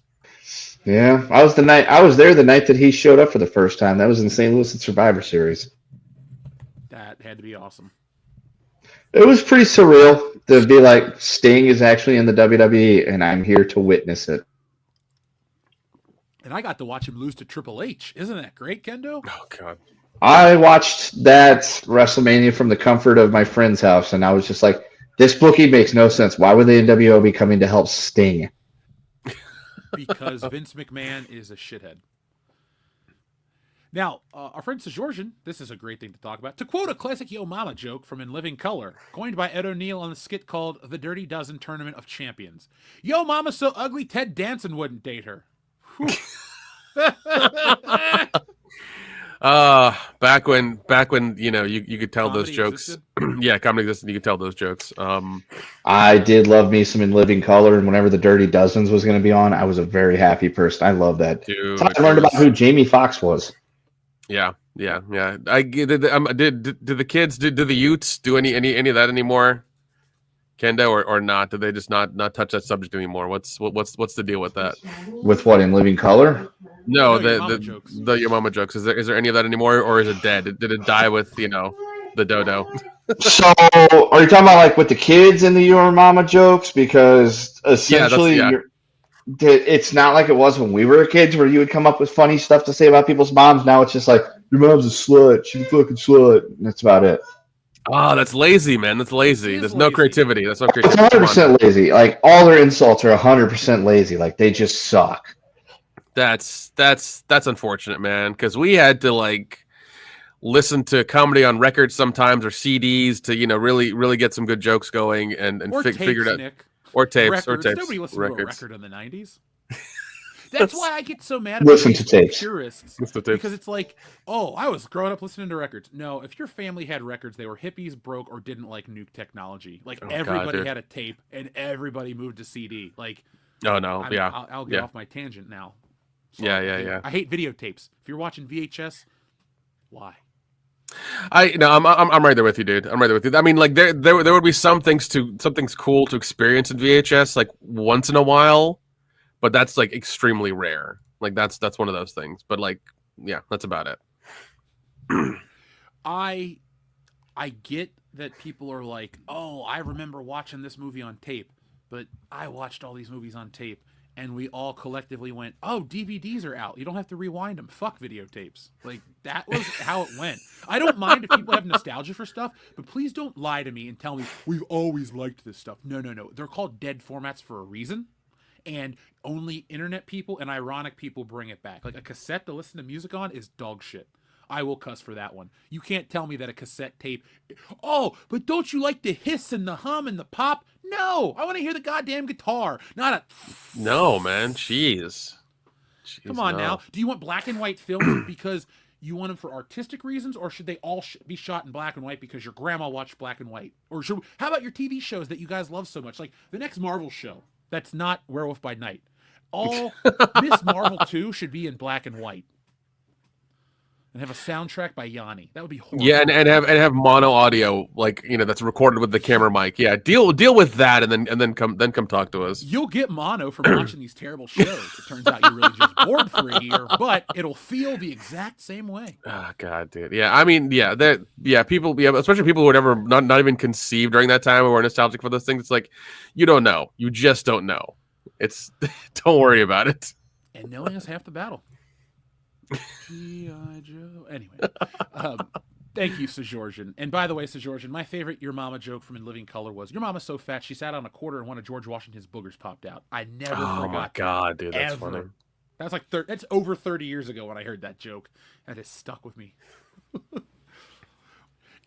Thank you, though, Sejorjan. Enrique Vasquez, a member for 21 months. Thank you, Enrique. Have you guys watched Christmas Twister? It's so bad it's good. Also, the actor reminded me of Leon Kennedy from Resident Evil. It somehow works in the movie. Number 16. Never even heard of it.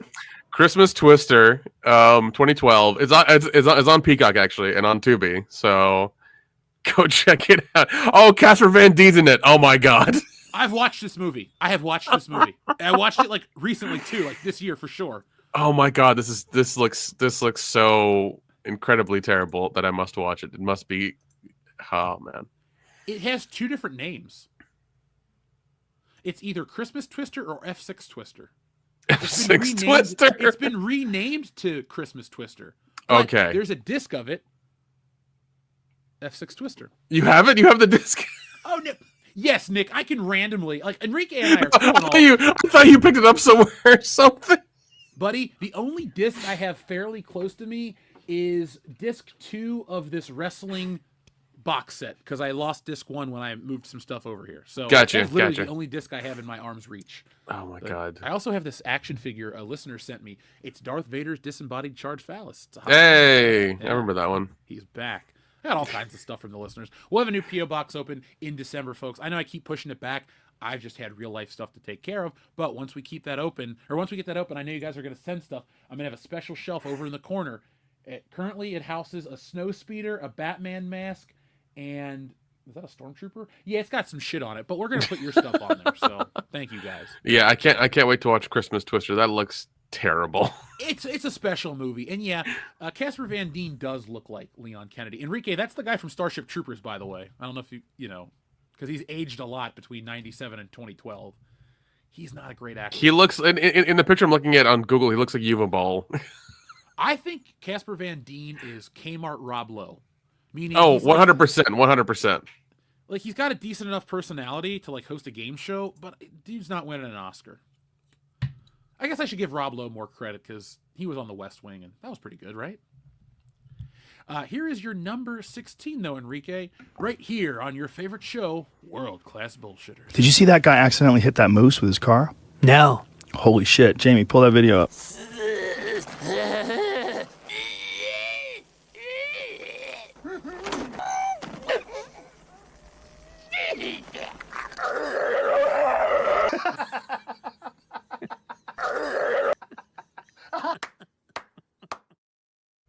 That movie's so dumb, but it works. Thank you, Enrique. Adam Walford, thank you for being an awesome channel member here. Well, a fan of the channel. We appreciate Adam Walford. I misspoke. I was reading Enrique's stuff, but thank you, Adam Walford, for your super chat. Hey, guys, have you heard about the Brandon Herrera for the ATF? He's the top pick to be the director. He made a video about it a few days ago. I have not. Have you, Nick? No, I've not. I've not heard of these cabinet placements yet. I keep hearing a bunch of stuff, and you know, it's very interesting right now.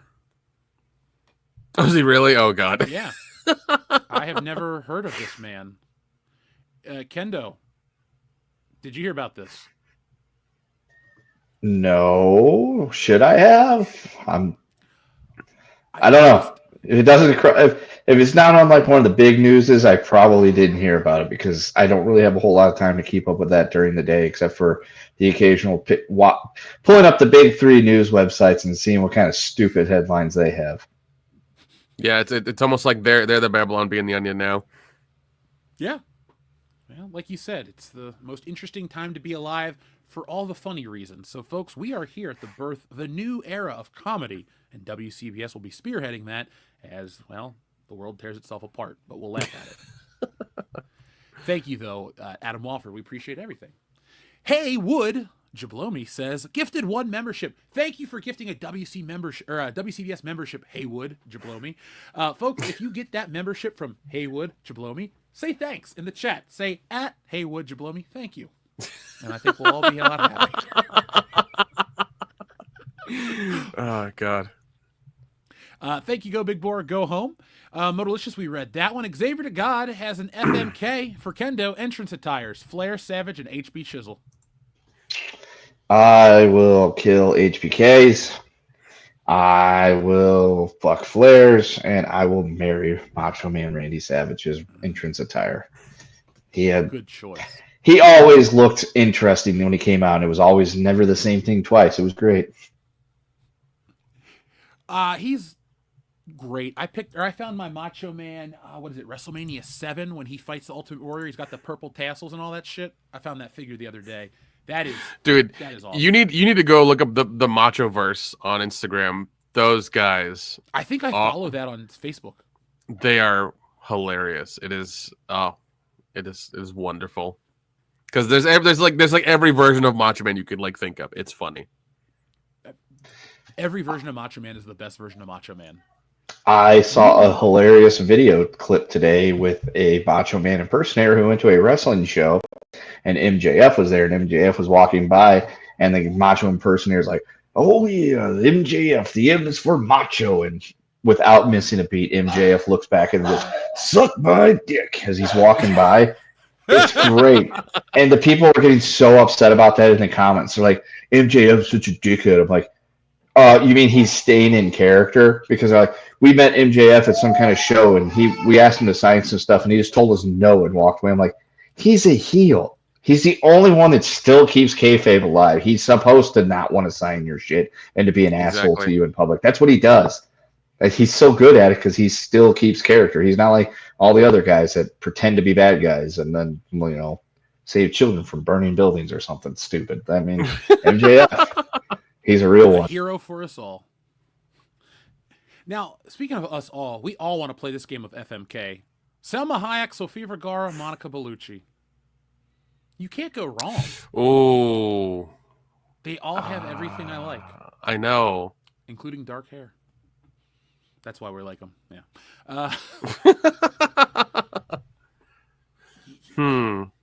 I hate to say it, but I'm killing Sofia Vergara. I hate to say, I'm killing Monica Bellucci. You're fired.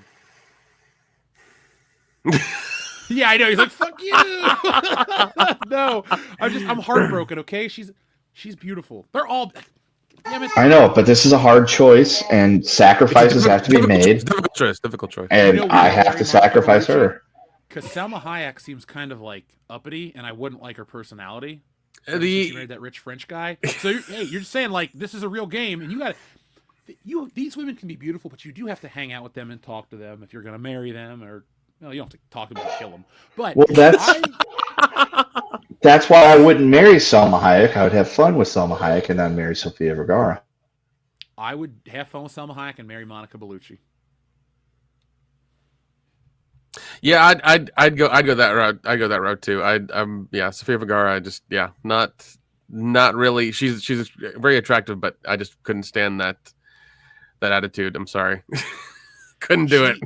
She is a gorgeous woman, but I like the other two more. That's all I'll say. Yeah, same. Now, our friend Go Big Boar Go Home has another message. He says, I once got asked, Kim Kardashian or Salma Hayek. I answered, Salma Hayek. How is that even a question? 100%. Remember, Go Big Boar Go Home, some people choose to dine on paper plates. Some people choose to dine on fine china. Kim Kardashian is a paper plate. It'll hold your food, but you'd rather dine on fine china. So I'm with you there. But I've eaten many meals on a paper plate, and they were pretty good. So I like Kim Kardashian. Oh my God. We're the right age. We were in college when that sex tape dropped. Dude, that was oh my God. That was hilarious. Some girl in my class wrote a paper about how that was empowering and impactful to women. And I scoffed at her in the class, and the teacher tried to call me out on it as being sexist.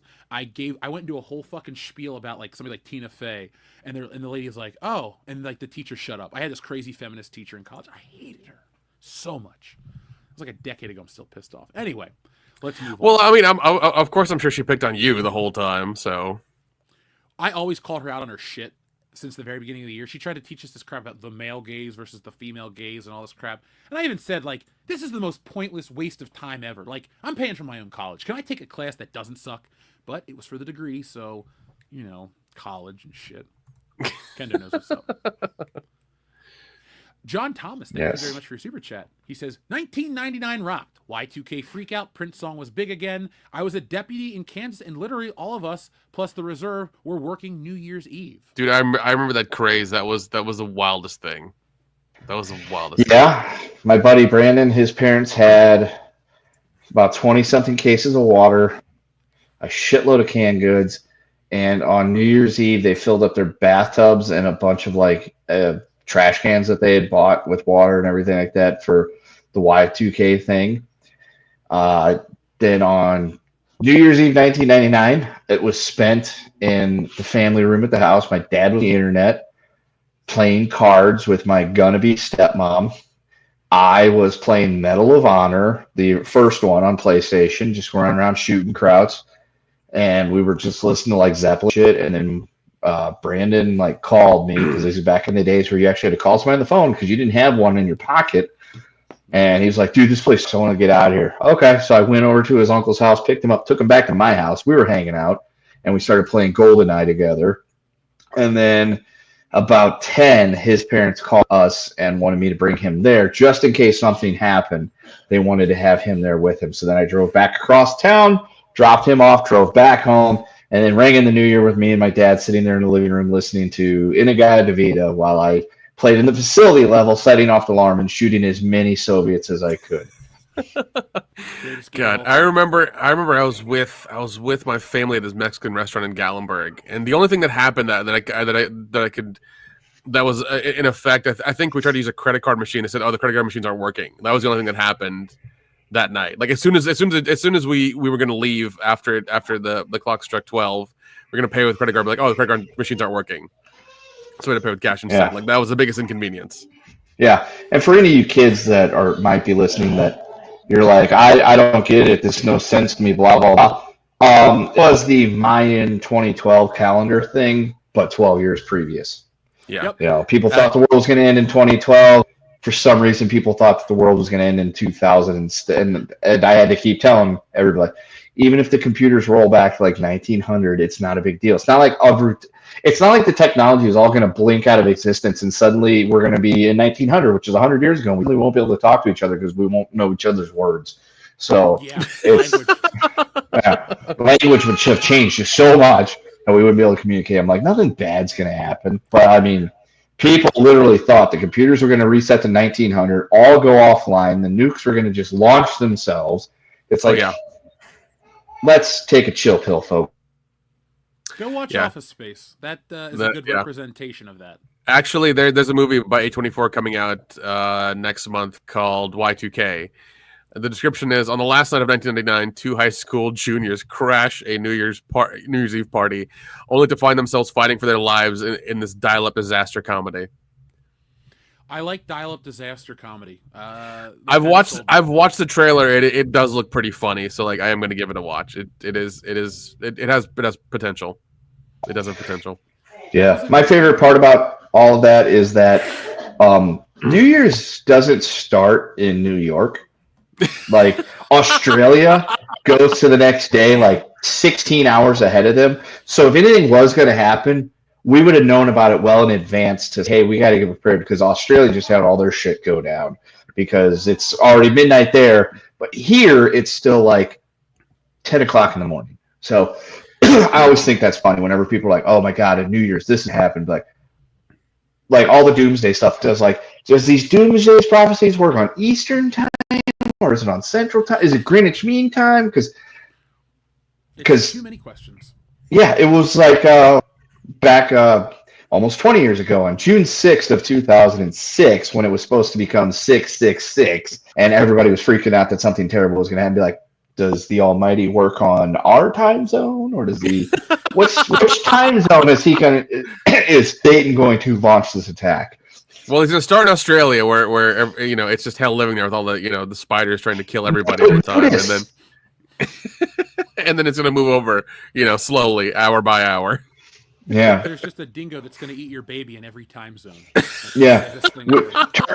Turns out that all the naysayers are wrong, and the rapture does start in the middle of Australia. And people are like, "Oh my God, it must have happened. There's nobody here." It's like, no, you're in the outback. There's nobody here. It's supposed to look this way. It always looks like this. Perfect. Oh God. Enrique Vasquez says they actually misspelled the name as Christ Ams. So Christ Ams Twister. I'm glad Chris has his own Twister.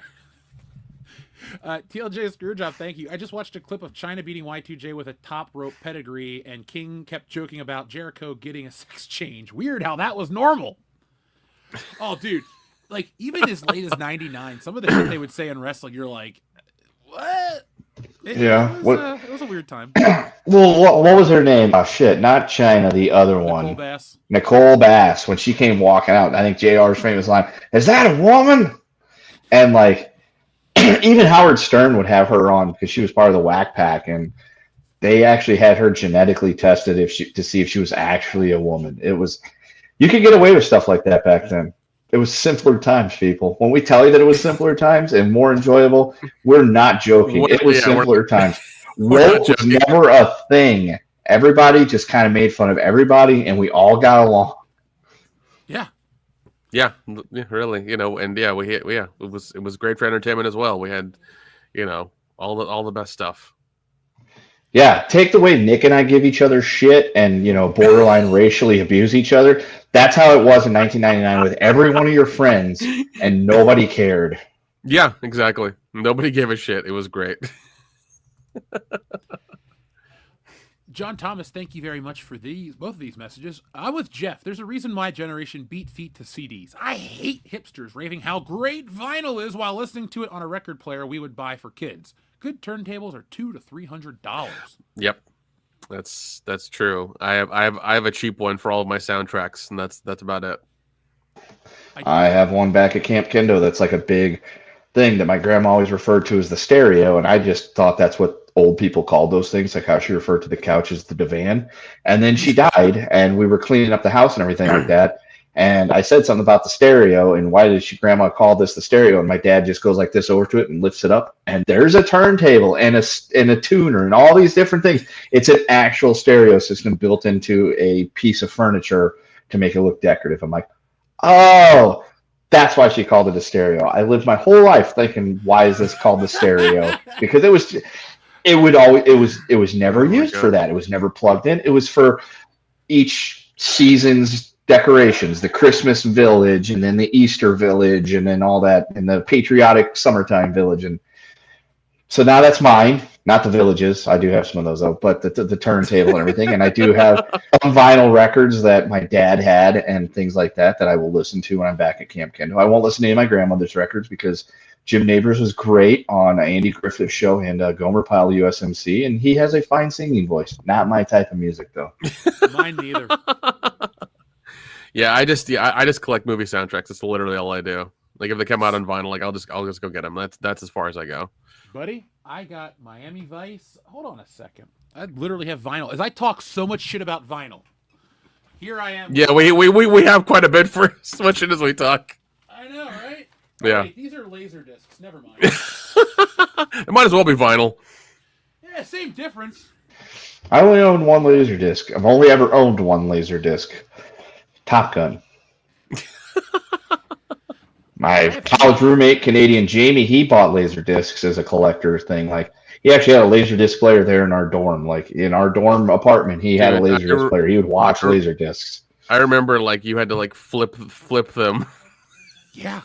Because like we're going halfway through the movie, and be like, please flip to side B, and I'm just like, wow, this is. It was like the original DVDs that you would get, the cheap ones that had the widescreen or the full screen, depending on which side you put in the player. I remember those. Yeah, those were awesome. Those were great. Yeah.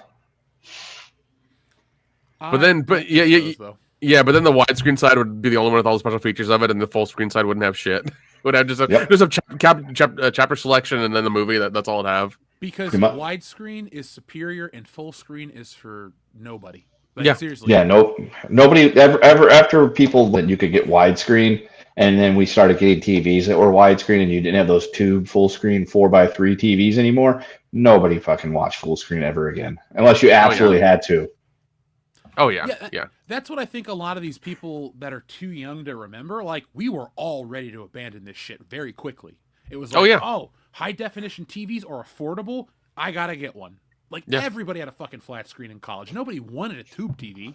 And nowadays they're like, oh, I need my tube TV for my video games. That's awesome. You're in the minority. Everyone else wants their it's nice that a 65-inch TV weighs like, I don't know, 25, 30 pounds. Remember those tube TVs that weigh 200 pounds? Oh yeah. Yeah. You needed like three people to move it just across the floor. Yep. Yeah, no, tube TVs, nobody. My first flat screen TV was a Vizio 42-inch that I bought like 17 years ago. That was like $800. Now you can go get a 75-inch TV in the living room that cost us like $500. God, I love the times when they change like that. You mean you love having everything in your pocket that you used to take a backpack full of equipment for? Like, oh man, I'm going to go out and film some stuff. Covered. Oh man, I need to bring a calculator to do math. Covered. Oh man, I need to make a phone call and not, have a quarter. Covered. I'm not saying, look, I'm the first person to bitch about technology. We live in a technocracy, or whatever you want to call it, where we are determined that these things are going to be our downfall. Like we're very much there. I'm not acting like, the cell phone's this great magical thing that I love, but I do think it's silly to even humor old formats just because they make you feel warm and fuzzy. If that's good for you, and you keep it there. But if they start putting out new shit like they're starting, that's such a waste, because nobody has a VCR. It's just going to jack up. Dude, I've seen VCRs. No, I've seen Vinegar Syndrome put out special editions of VHS tapes. I've even seen independent movies come out on VHS tapes. That's the thing now. It's like and mind you, they're $40 and $50 to get those special editions. They're not cheap. They're not cheap. You know what we should do, Nick? We should sell blank tapes and put a sticker on the front and name something and just sell it for $100 and see if people buy it. They're like, "What is this?" I'm like, "I don't even know. I just know it's super rare." Oh, they will. Yeah. There's even I remember when I have I have my the Room VHS version some guy pulled off of a DVD onto a VCR and recorded it that way to make it. And that's a thing you'll get fan made VHS tapes as well, and those aren't cheap either. So and that's just a waste, because literally everybody either has a phone or a computer, and you can just get the file of The Room. Yeah. But folks in the chat, we don't want to sound like crabby old men, but we are literally fighting for new technology, not the shit that sucked 25 years ago. Yeah. To give you context, folks, there used to be a video, a preview before movies that say now available on video and DVD. And yes. 2 years later, it's now available on DVD. On DVD, yep. We never wanted these fucking tapes. I would. And as soon as DVD came out, it was dirt cheap. It was dirt cheap. You don't have to rewind DVDs. Yeah, and you're talking a brand new say Air Force One came out on DVD. You're talking maybe $20, not even. Yep. Maybe $20, and that's full special features, commentaries, behind the scenes, deleted scenes, the whole thing. Yeah, and you can watch the DVD as many times as you want, and the picture quality doesn't degrade and erode. Like my copy of Ninja Turtles or Top Gun that I had from a kid, where there's now lines on the bottom of the tapes from it having been watched so many times. So, yeah, just be happy with the discs. They're better. They are. They really are. Yeah, your old technology, folks, all you're doing is you're actually destroying. I'm gonna be hyperbolic. You're destroying progress. No, realistically, Nick, what you and I should do is we should pool some money together. We should go buy a bunch of videotapes and destroy them. Well, and counter, ruin the market. I have a weird theory about movies and discs and things like that. There's always this doomsday thing of they're dwindling. But I feel like what's going to happen with all of us putting movies on hard drives and getting disc collections, I feel like the kids now at some point they're going to get very bored with the entertainment they have. They're going to get older and be like, wow, this stuff is just not doing it anymore. I want something with more of a story and that's longer and that's in widescreen. And they're going to come to us to get these things either on a drive or a disc or whatever, and and those things. I feel like rental houses are going to be a thing again in obviously a long time from now, but I feel like they're going to come Nick, back. You're because just of that. pitching the Book of Eli. That's it. It's just instead of the Bible, it's oh man, you got a copy of Raiders of the Lost Ark on VHS or something. Well, no, I feel like the 4K and Blu-rays are going to be the thing that they covet years from now because they want to see what the movie actually looks like. Yeah, they want exactly. to see the right colors. They want to. Yes. They want the full picture instead of this little box because they've read on the internet. It makes me feel warm and fuzzy. I'm sorry. Yeah, I feel like I'm age. Yeah, I feel like obviously it's gonna be a very long time from now, but I feel like that's gonna be a thing later on. You will see the 4K and Blu-ray DVD rental houses, the little mom and pop ones will pop up again in a very long time from now, but they will pop up because people will have coveted those collections so long and so hard and so many of them that they can do that. If studios want to make money on home video, they need to do what we talked about a minute ago and bring back those special features because. Dude, Kevin Smith discs were the shit. That dude had so many special features. Bonus discs. You talk about when Jay and Silent Bob Strike Back came out, he goes, "Hey guys, here are all the deleted scenes. If you want to take a VCR and edit your movie and make the ultimate version of Jay and Silent Bob, here you go." He gave you everything on that format. Yeah. That is why it was awesome, and that's what you need to do. Like I got Star Wars used on 4K just to see how it looks, right? There's nothing on that disc. It's just the movie.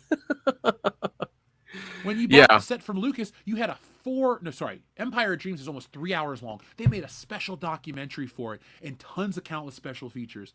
Bring that back and you will get people going back to it. Yeah, and the unfortunate thing, the only way to get something with that many special features on it is to go to the boutique places like Arrow or Shout, or to any place like that, or Vinegar Syndrome, and get those things. But then you're talking like, between $40 and $80 for whatever you're paying for.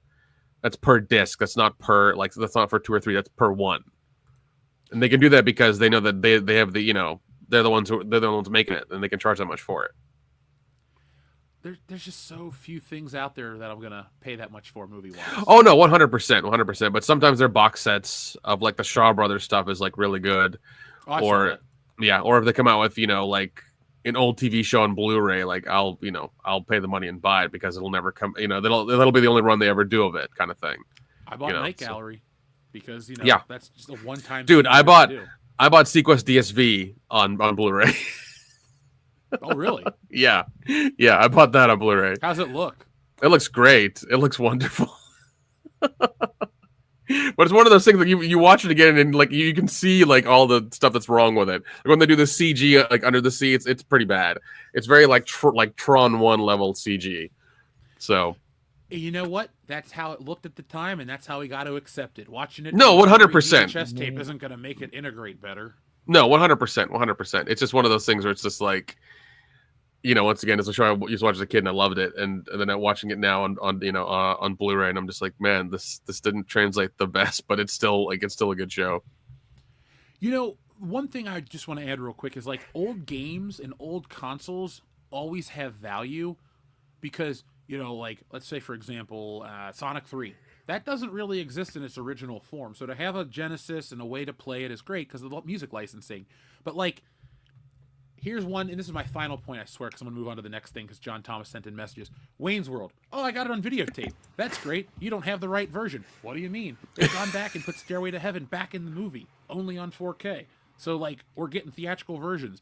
I don't want to watch the wrong version of a movie because the joke makes no sense until you hear the real song. So that's it. I'm done. 4K disc, physical media. Oh no, that's how we are. Especially when Black Friday comes around, like we go nuts. African American Friday. I'm sorry, African American Friday. I keep forgetting. We use the other word for Tuesdays. Shit, we won't say on the channel for 500, Alex. I only remember that because the thing that Samuel Jackson said. Yeah. John Thomas, thank you very much. He says, old guys that were Unix programmers were made a killing because no one knew how to reprogram the mainframe. Oh, yes. I think they did a PSYOP, LOL. I remember that, because like they had to call those old guys who were old Unix programmers, and like you were like bringing them out of the dust and be like, all right, and there's a bunch of old guys with like Coke bottle thick glasses trying to like tell them, okay, no, you got to do it this way. And so they paid them because it was even with government computers, they had to pay them like whatever they wanted basically, and just like get it done, and they did. Supply and demand, bro. Yeah, that's what happened. Good for those guys. Oh yeah. Lord of Opossums, thank you very much. Gifted 5 memberships. Folks, if Lord of Opossums gifted you a membership, please say thank you. I know some people don't like the word community. Whatever you want to call what this is, we thank you each and every week because you guys keep this... Commune. Commune. God dang hippie commune. We can be that. Keep your pants on, please. No. We're not a sex cult. That's different. Not on the channel, we're not. How's that girl you knew from Superman, Nick? No, I'm just joking. Oh, my God. See you later, lady. Oh, God. I wonder if they're going to do a documentary about that. In 20 years. Jeez. Yeah. When whoever's at the top of that is, like, dead. Oh, yeah. Yeah, for sure. But thank you again, Lord of Opossums, for always being here. But thank you for gifting 5 memberships. John Thomas, thank you again. Nick, do they have the Highlander TV show? All the copies on Amazon have bad discs listed in reviews. Oh, that's terrible. That's terrible. I mean, that's because there can only be one. Fuck you. Shit. I would say go to eBay, because I've bought discs off eBay, and they've all been great. I haven't had a problem with eBay at all. Now I even bought sealed and living color box sets off there. Well, one thing, John, to take into account, if there's a pressing error at the factory, that's going to be across all copies, because Back to the Future 2 had an error in its first release where like the movie was cropped incorrectly in something else. So like I went and just bought the second set. But usually if you get a box set that has a funky disc, there's a phone number to call, and they'll mail you, because what they'll do is they'll print new discs and try to fix the new box sets. But a lot of times you just have to call in and they'll mail you stuff. So well, I mean, especially if it's the old Highlander TV show and it's too old, that number's obsolete. It doesn't work anymore. Yeah. So like you're kind of SOL. I would say sail the high seas and get it that way, because usually you can find those shows like that. And if you find the correct source, you can usually get them in like high def and very good quality. Because I've done that for old shows as well. If I just can't find them or I don't want to pay the money to get them, I'll do it that way, and it's just a lot easier. I gotta get Hercules: The Legendary Journeys on 4K. Then my life is complete. Was that show filmed on film? Could they do that? I think so. Okay, then you're good. Then they could totally put it in 4K. And if Kevin Sorbo ever shows up at a convention, you have him sign it. I would. If he's ever welcome at a convention these days, I don't know. Everybody seems to hate him.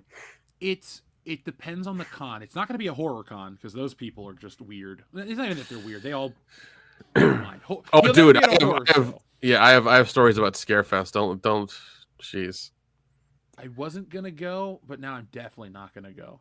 Well, okay, the year before it was great. The year when I went, last month, it was terrible. Like they had redone their system to where, like, the year before it was like, oh, if you have your digital QR code, go in, get your pass, and then come back when the whole thing opens at 4 on a Friday, which is fine. It's great. But this year they were like, no, nobody in until 4. So you had to wait in this long, like 3-hour line that wrapped around the block. Not even around the building, around the block. And people wanted to come in for the day, drive in, see Matthew Lillard or whoever they wanted to see, whatever celebrity, and then leave.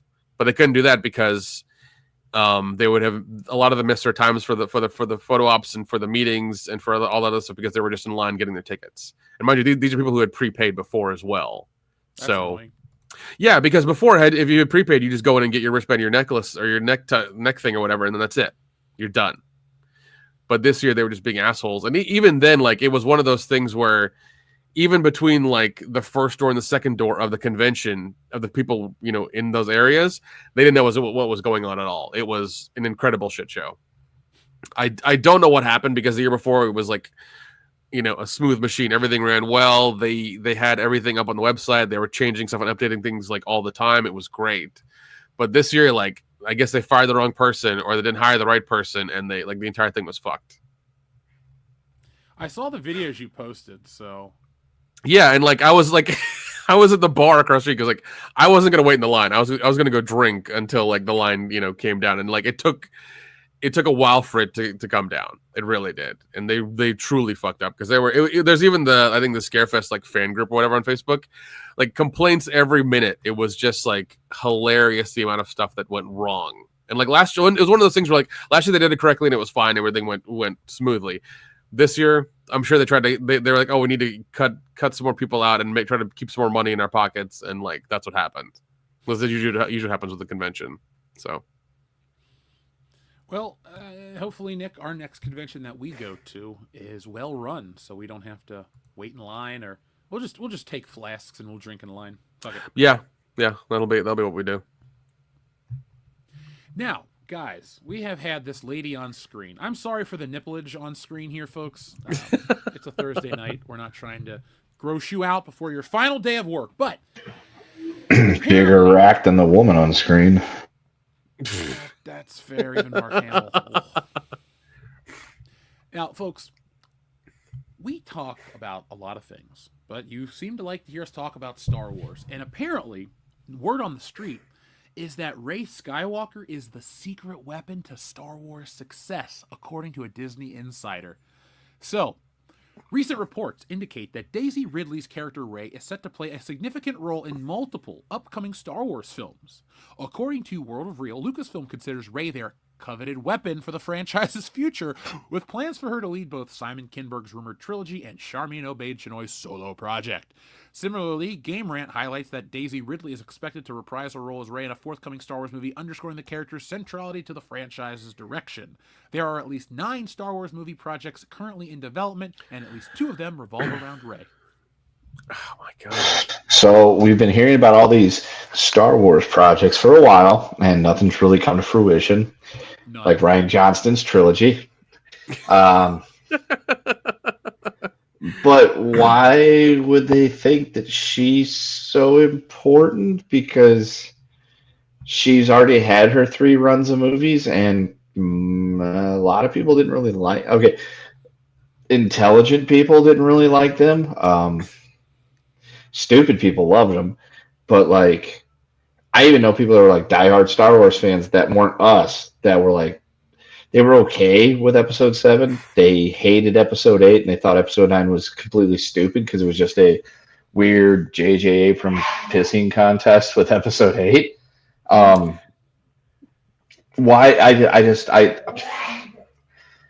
I feel like this is probably just another bunch of stuff that they're throwing out there, like the Rian Johnson trilogy and all these other things that we were supposed to be getting down the pipe with Star Wars movies and this and that and the other thing that always end up just being TV shows that fail.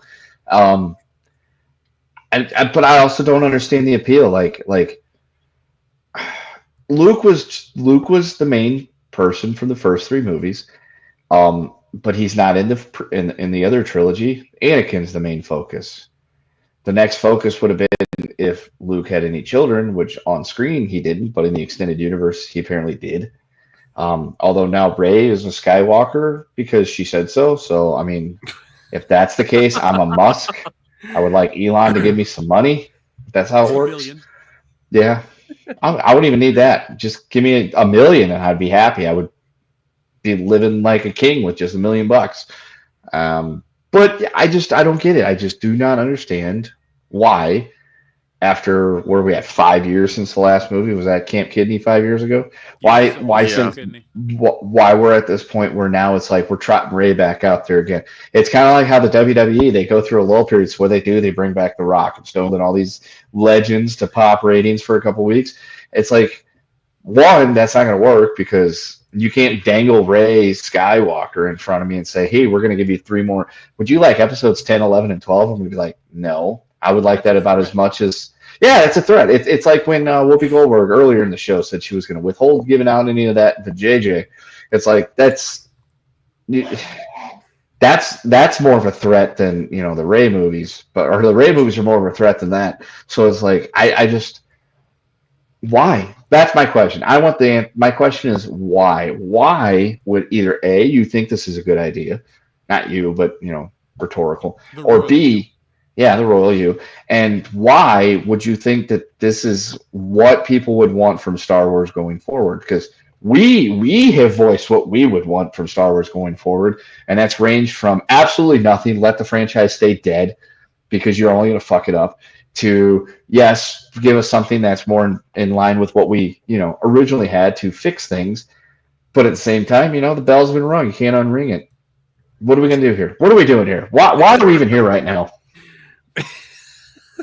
I don't even know, dude. It's in this thing. Yeah, it's so stupid of them. Like they keep pushing this crap and nobody wants it, and it's just like. They in the words of our friend Dion, who's not here, and whatever, they love the taste of that shotgun, I guess, because that seems to be what's happening. They just don't get it, and they have all these projects, they want to keep doing. They want to keep touting Rey Skywalker, who nobody liked, even at the last movie was just terrible. They were filming 6 weeks before it actually came out in theaters. Like it was such a hodgepodge of like. It did not even have an MPAA rating with its final trailer at the beginning of December. I know, it was so weird. We were doing a show because the final trailer was supposed to come out during Thursday Night Football. We were doing a show. Dion and I were watching the game, and we both had the same thing about they just showed the trailer. I think that was Thursday night, maybe it was Sunday night. Either way, they both put out the trailer, and the film was not yet rated. It's like, dude, this is 3 weeks from the day that it comes out.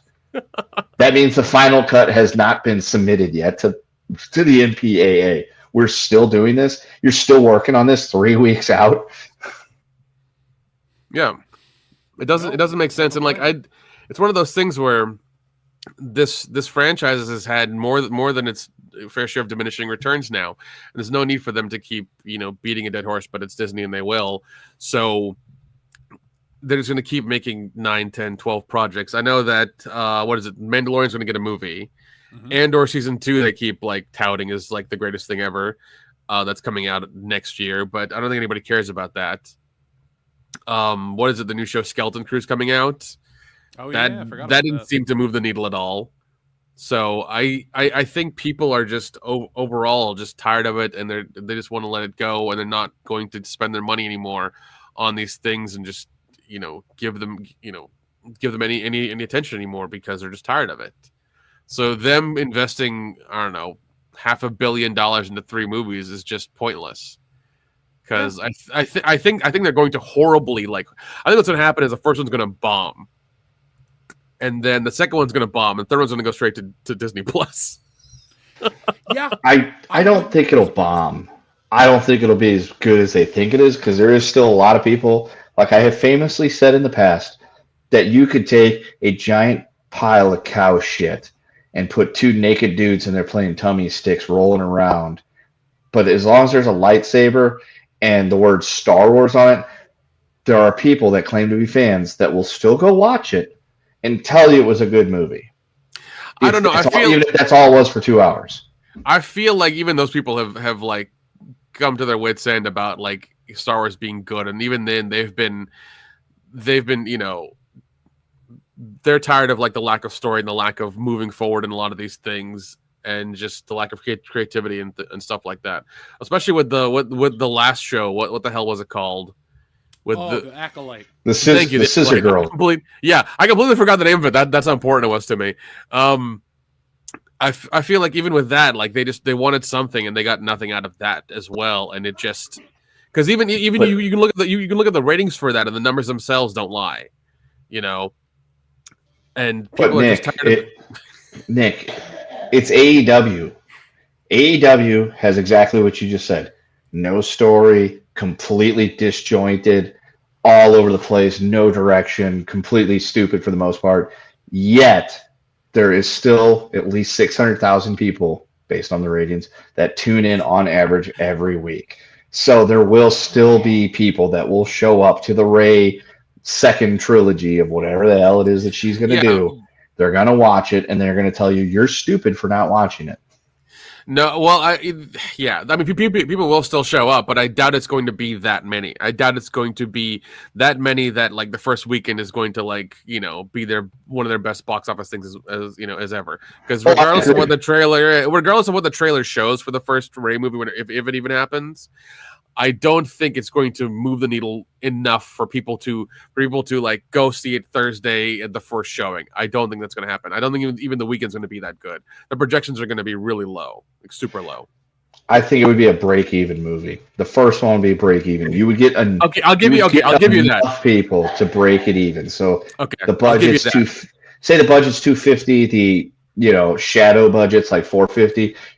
The movie's going to make $450. It's not going to make it the first weekend. It's not going to be like episode 9 numbers where it hits like $1 billion, or what was it, like something insane like $250,000 in its opening weekend or something crazy like that. That's not going to happen. But it's going to break even. Disney's going to say, "Ha ha! See, Lucasfilm, we got it right. We got ourselves a hit here. The second one's going to be even better." And that's when you're going to see the drop-off thing, and then the third one very well could be a Disney Plus exclusive. But I wonder if the first Raimi movie is just going to be a copy of A New Hope again. I would not doubt it. Would it be A New Hope again? Would there be a joint Death Star? We didn't think they would do it twice. We didn't think they would actually do that. They did it. I can see them doing it again. It won't be like the First Order. It'll be called like the New Order or something like that, and you'll have somebody. Yeah, kind of like that. Or the New Galaxy Order for life, and they're gonna come out, and you're gonna have their two sweet cruisers flying around that look like this, flying through space. They'll now that Nick has put that out there in the ether, I can completely see it happening where they essentially just take, what was really successful the last time? When we just ripped off episode 4. We'll call this episode 10. The Force Man Cometh. And Rey is running around. She's got her Jedi Academy going on or some bullshit. And suddenly her planet Academy is attacked by some stormtroopers and a dude in all black, and it's like, well, the prophecy said there's always 2 Sith or whatever it is, and Palpatine maybe comes back because he's all pissed that she decided she wasn't a Palpatine anymore, and now she's a Skywalker, or some stupid ass reason that they give us, because the last reason why Palpatine was still alive was an extremely stupid ass reason. So oh God! Stupid reason. Returned. Yeah, stupid ass reasons is exactly what the last trilogy was. So I could see that happening. And now that Nick has put that out there, yes, I really do think that they could do A New Hope again, because they're going to look at it and go, that was really successful. If we do that again, we could be successful. And then I don't know what we'll do with the next 2 movies. Maybe switch directors mid-course. I don't know.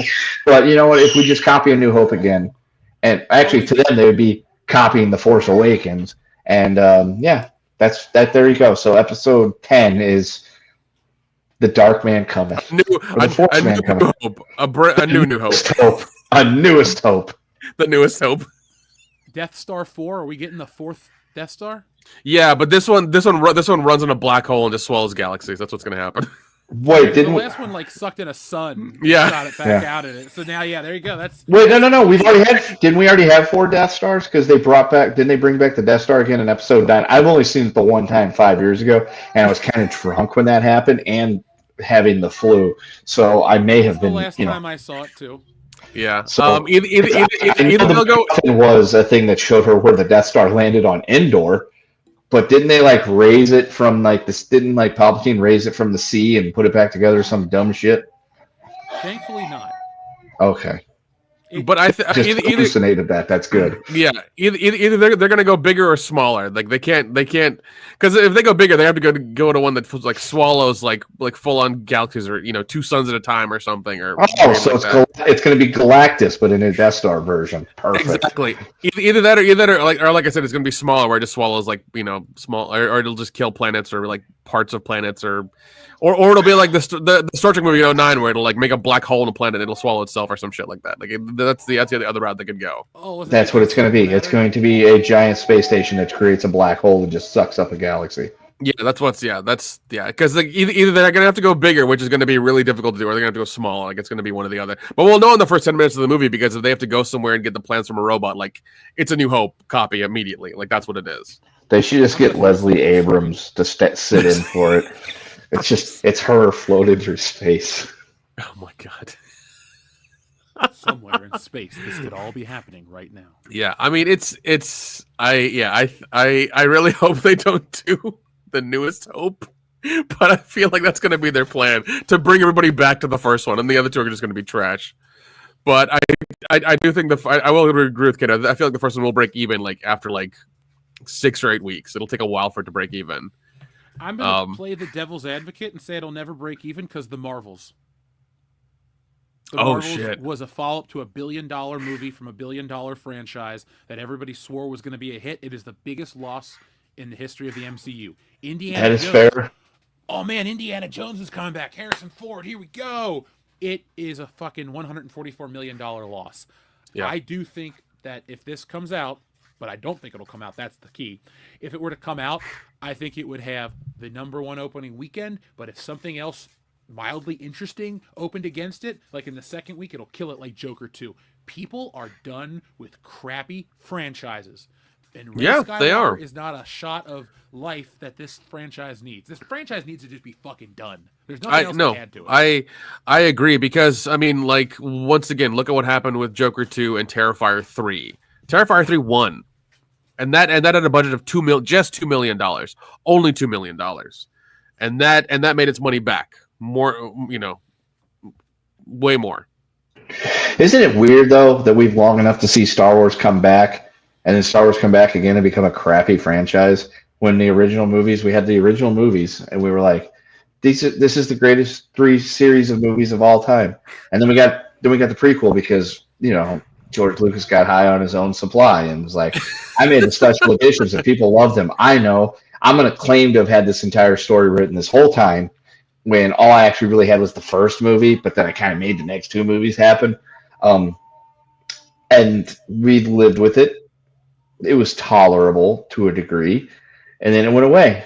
And then Disney got it. And they have just beaten the shit out of that pinata to the point where there's no candy left. And the candy that we did get was like, shitty candy.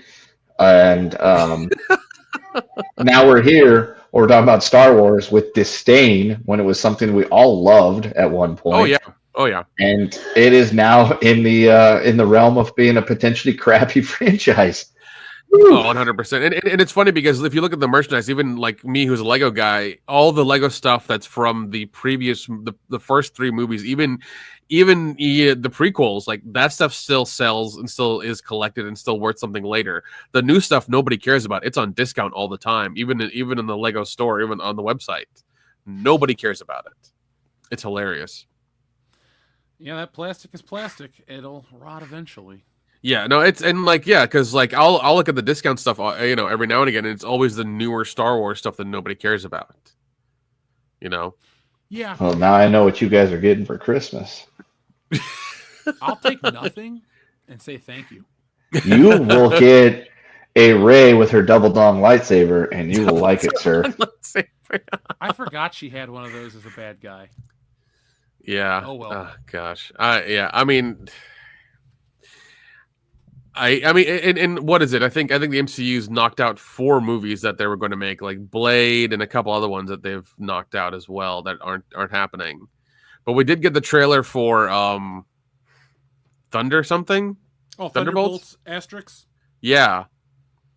And I kind of watched that and I was like, okay, that looks okay, but I'm not going to watch it, so good luck. I will see it for the channel, but if we're talking like gauged interest, this looks horrible because it's just going to be a bunch of shitty jokes. Like David Harbour with his crappy Russian accent, hey, Elena, blah, blah, blah. And she's going to say he's fat or stinky. And then he's going to look stupid. And then the other one's going to tell him to shut up and quit bickering. And then the other one's going to talk about this. And then they're going to have Bucky tell him to all shut up as he tells us the exposition of why they're fighting some C-list Marvel character. And then it's going to have 5 post-credit sequences that are going to go nowhere. That is Thunderbolts Asterix. So, I'm already tired of the movie. Me too. Yeah, dude. No, I haven't watched a new MCU film in yeah. Oh well, I mean, I take that back. I feel like Deadpool and Wolverine is a new MCU film. It's so does it? I haven't watched that one either. It was actually really good. It was actually really good. I really enjoyed that one. That one was a lot of fun. But I'm not going to watch any of the other ones that come out because I just don't care. It's not worth my time. You're not missing anything. Like, even though it's not technically MCU, like Venom, that was a waste of time and money.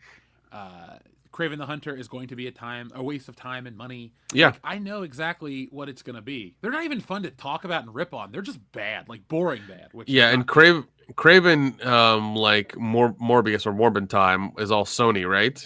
Yep. Just like Madam Web was earlier this year. Jeez, they really, man. I mean, they don't have a Spider-Verse movie to save them. They made Borderlands this year. Sony's probably the biggest loser of 2024. Yeah. They made Borderlands and that flopped immediately. I completely forgot there was a Borderlands movie. Yeah.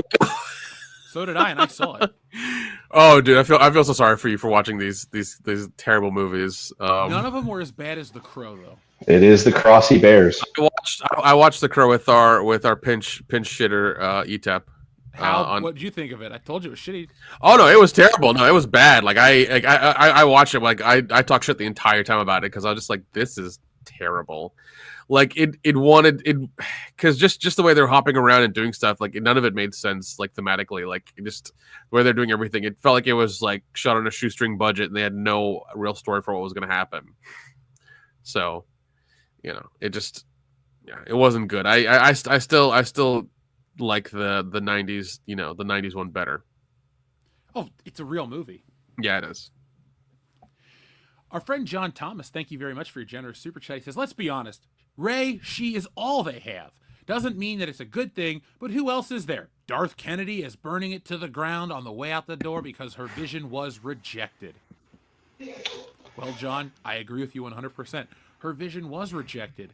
It's great, though, that Kathleen Kennedy has such a broad vision of entertainment. She does. You call her broad.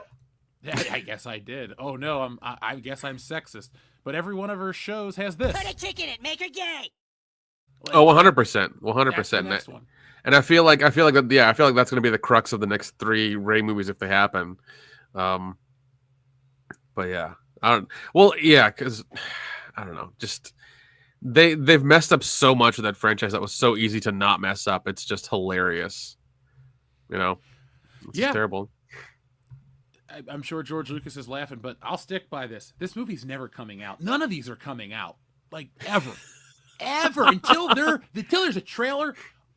Until there's production stills, I don't believe it because there are 9 films in production, and there are probably 29 films we've talked about over the last 5 years, and none of them have happened. So even from the MCU side, we're supposed to get like Secret Wars and like. I know there's the one with Falcon and Harrison Ford that we're supposed to get that looks Falcon and Harrison Ford. That sounds like a great movie. Yeah, that's what's better than what we're actually gonna get. So Captain like America: Brave New World. Ooh. Yeah, which just like once again, like I do love Anthony Mackie, but just I'm not gonna go watch an MCU film with him in it. I'm sorry. Yeah, I like him a lot as an actor, but I watch these trailers and I go. Yeah, this is a show. Yeah. This is a show thing. I will watch season 2 of Twisted Metal with him in it happily, but I'm not going to go watch an MCU movie. So, does this Ray trilogy happen before the Rian Johnson trilogy? In the theoretical world where Rian Johnson's still getting a trilogy, yes, this one comes out before the Rian Johnson trilogy, and I don't think this one's coming out. Okay, do they give a projected date or year for this one by chance? Let me look because this would be the Simon Kinberg Star Wars. So yeah, if they're just writing it now, we're talking what 2027, Christmas 2026. Yeah, Christmas 2026, like beginning of 2027, which they won't do beginning of 2027. They'll do like July of 2027, if anything, to bring it out. I don't really see anything on the date. They're just talking about that Variety reported on the fact that Kathleen Kennedy personally called this guy because he wrote a Boba Fett feature in 2018 that never came to light.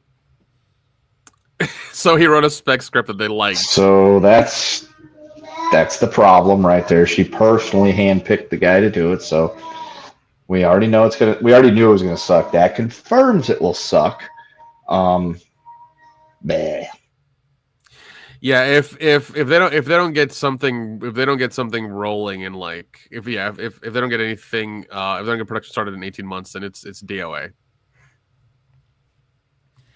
Yeah, it's not happening, but we can laugh.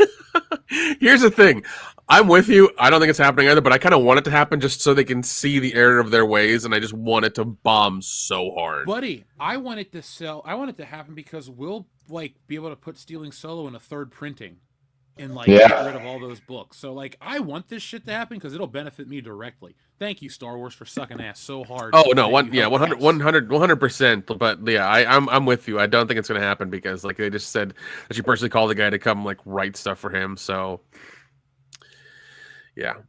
Yeah, actually, now that I think about it, not only have we lived long enough to see Star Wars become a trash franchise, we've also, because of the fact that it's been trash, we're on the map. We weren't on the if Star Wars was good, we probably wouldn't be on the map nearly as much as we're on the map. Thanks, Star Wars.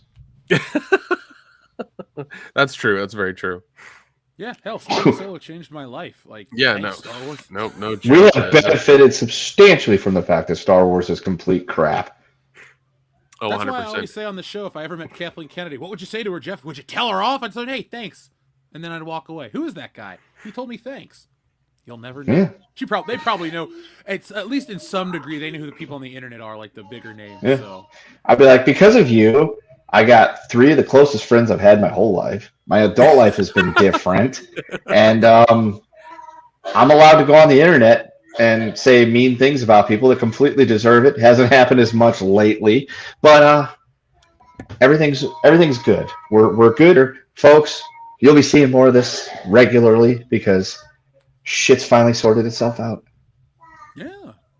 And I'm happy for that because this has been another great show. We still have more messages and stuff to read, but it's been a fun one, folks. Hit that thumbs up button if you have enjoyed this edition of WCBS, episode 423.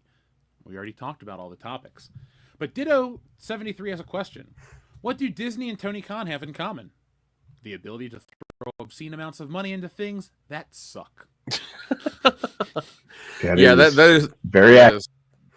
Yeah, because people are willing to go to their parks and spend I don't know $3,200 on a day at the shitty park. I've been to Disney. It's not magical at all. It's just more expensive. No, you're right because they nickel and dime people now. I keep hearing that. The real magic is what happens to your bank account when you go there. Poof, it's gone. Yeah, dude, it sounds miserable because every time, especially, and the thing I'm not a fan of are these adult Disney people. Like they kind of freak me out a little bit, just a little bit.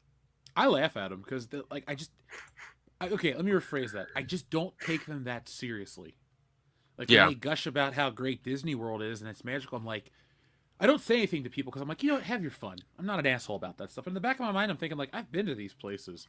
They're not is your life that bad that you have to run off to spend $4,000 in a weekend to get away and live in your fantasy? Because my fantasy is not Disney World. For $4,000, I could have a fantasy that I'm not going to talk about on the internet. There's all kinds of shit you can do instead of going to Disney World. Yeah, and it's funny because for less we had fun at Halloween Horror Nights. Dude, for less than a Disney pass, because those things were obscenely expensive. I had so much fun at Universal Studios. Oh yeah, we're not a paid promotion, but I rode every ride.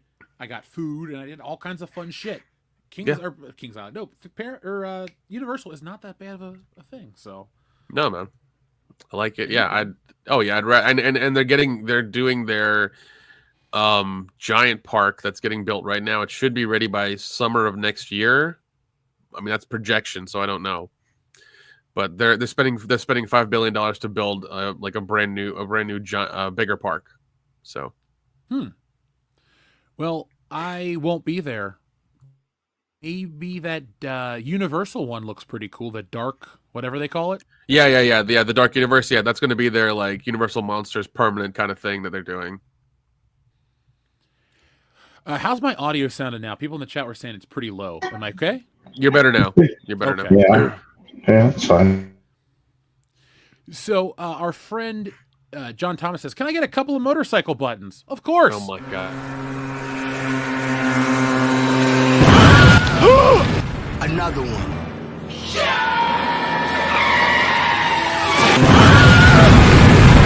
Another one. Another one. Another one. Another one. Oh god. Well, actually, while I wasn't feeling too good, I watched the Back to the Future trilogy, and I was just like, "Oh my god, I fucking love this! It's so good." Perfect, almost.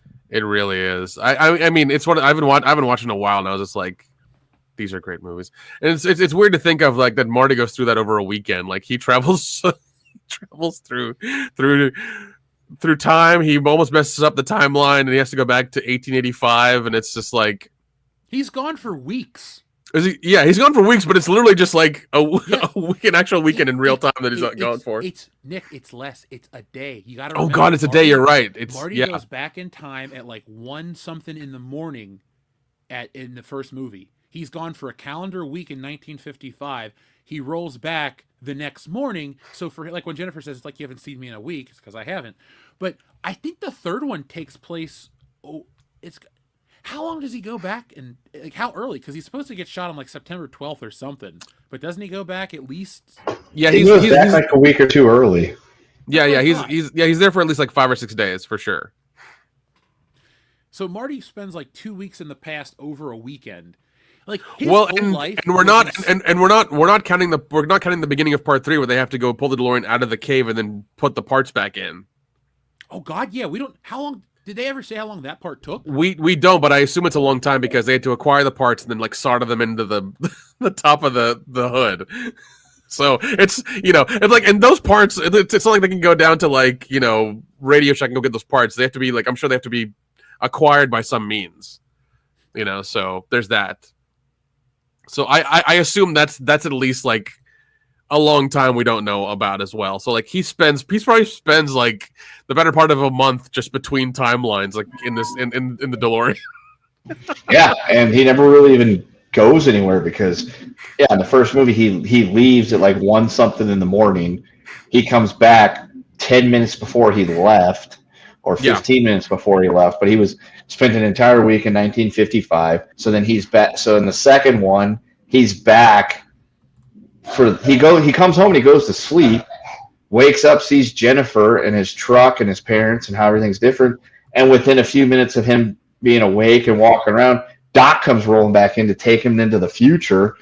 And then as soon as they get back, he's literally back for like 10 minutes being chased out of the house by that dude with the baseball bat because, they're not going to give in to the terror of being forced to move, and finds Doc. They go back to the past. They're there not nearly as long this time because they can pinpoint exactly where they need to go for the most part. Then Doc gets blinked out of existence back to 1885. And then Marty literally shows up on the street with that Doc Brown, where he spends at least another 1955. Then he spends days with him, because they got to go find the DeLorean hidden in the cave. Spends a few days with him. They fix it. Then he gets rocketed off back to 1885, where he's there for like a week. And then he shows back up, but they don't exactly say when he comes back. I would assume it's not too long after he left the second time. So, he spends like a month time traveling, but in his own timeline, he's only gone for like 6 hours. That's gotta suck. Yeah. Because like people would look at him and like, Marty, how did your hair grow so much as you slept? Like, yeah, exactly. There's that, and why are you dressed like Clint Eastwood, who died in the ravine? Who's Clint Eastwood? Good old. That movie's got some decent parts. It does, and I would highly recommend reading the comics because it adds a little bit more to the backstory of like what happens to some of the things in there, and it kind of fills in gaps you didn't know that were there until you read the comics. Like, oh shit, this is how this kind of goes down and how it happens. And the comics are really fun. They're so much fun to read. They're great. Finished the collection. I have a decent chunk of them. Yeah, I actually just started the Hellboy ones. I just read through Seed of Destruction. I'm on to the next few right now. And those have been really fun. I bought comic books, even though I was at this store in Columbus doing an appearance. I ended up buying comic books. Like I couldn't stop. I was like, well, fuck! I was going to show it to you. I got this giant Batman. It's neither here nor there. But our friend John Thomas asked for a couple of motorcycle buttons. Here's one we rarely play. Hey, Stu, your rent's due, motherfucker, and don't be pulling that falling down the stairs shit on me. You hear? Because it makes no sense. Oh man. And John, thank you for everything you've been doing for us tonight. Every week we appreciate you.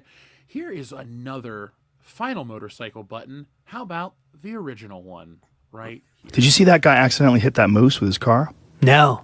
Holy shit. Jamie, pull that video up. Oh my god, oh my god. Oh my god.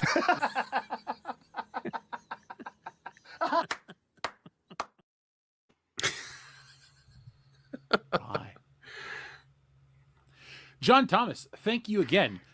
Nick, as bad as the 21st century bombs have been, none can touch The Champion, Heaven's Gate, nothing recent bankrupted a major studio. R.I.P. United Artist. I don't know. I feel like Sony and Lionsgate really kind of have shit the bed this year, and they're going to be up for sale very soon. Dude, we're kind of in a situation where you're like, what is the limit of how much something can fail? And I think we're there with Sony because they can write off. Let me look up the Venom box office. I don't know how that did, but I'm not going to speak on it. But there's no way in hell that they're closing out the year strong with Carnage. There's it's not happening. Or not, excuse me, Craven. So let's see. Venom brought in, or Box Office Mojo.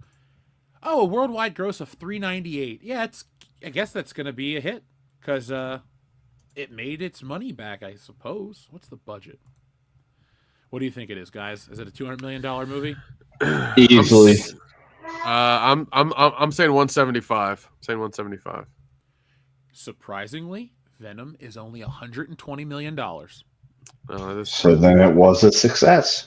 It's a success. It's currently brought in, actually, it's 406.4. So there you go. The Venom movies are a hit. Good. He sounds so defeated. Oh, good. No, I'm just like, good. Like, I don't care. Like, I don't. Oh, yeah. I watched this movie. Like, I went and saw it. It wasn't great. So I'm glad other people enjoyed it. I can't believe I say this. Deadpool was so much better. It was. I love how like I'm on the side of the numbers and like the pictures for red one and like the picture for red one I'm looking at is like snowmen with abs. It's the weirdest thing right now. That movie is going to bomb so hard. Oh my the god. Abominable Snowmen? Yeah. Yeah. Now. Yeah, the Abominable Snowmen with abs. Wait. Red One ends Venom's reign taking off in 4,032 theaters. So there are going to be 32 people in each of those theaters. Great. Basically, yeah. It'll be fun to see how that doesn't perform. I want to take a bet. What does it open with? I'm going to go $25 million. Oh shit! I'll go 35. I'll go 35. I will split the difference and go with 30. Fair enough. We will be back next week to look into that. I'm writing it down right now. And the loser has to take a shot. Okay, sure. Let's see.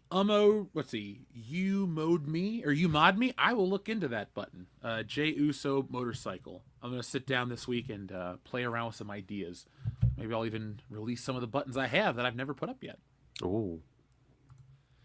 Yeah, I too hope Craven is good, but I don't have a lot of hope. No, even when they described it, it didn't sound that good, and and they were kind of missing the mark with the characters. Well, I feel like some people who are really in the comic books as well even said that like this is not how Craven like came to be. No, so he shows up to hunt Spider-Man in the comics, and then Spider-Man always bests him, and so in 1987, Craven captures Spider-Man, pretty much goes, well, that's everything I'll ever do in my life, and he shoots himself. And that's how Craven the Hunter dies originally. It's the greatest Spider-Man story of all time. I got a copy literally right here under my desk. It's called Craven's Last Hunt, Nick, and you should read it because even if you don't like Spider-Man or comics, this book is cool. It's dark. It's atmospheric. They bury Spider-Man alive. It's about, like, he's gone for 2 weeks, like, buried under the ground. Holy shit. Yeah. Also, too, remind me about the pamphlet I found in my copy of Spider-Man. I can't show it on air because we'll get our channel taken off, but it's something from my old college days, and I forgot that it was from a feminist art installation. You showed us those pictures you had at your college before.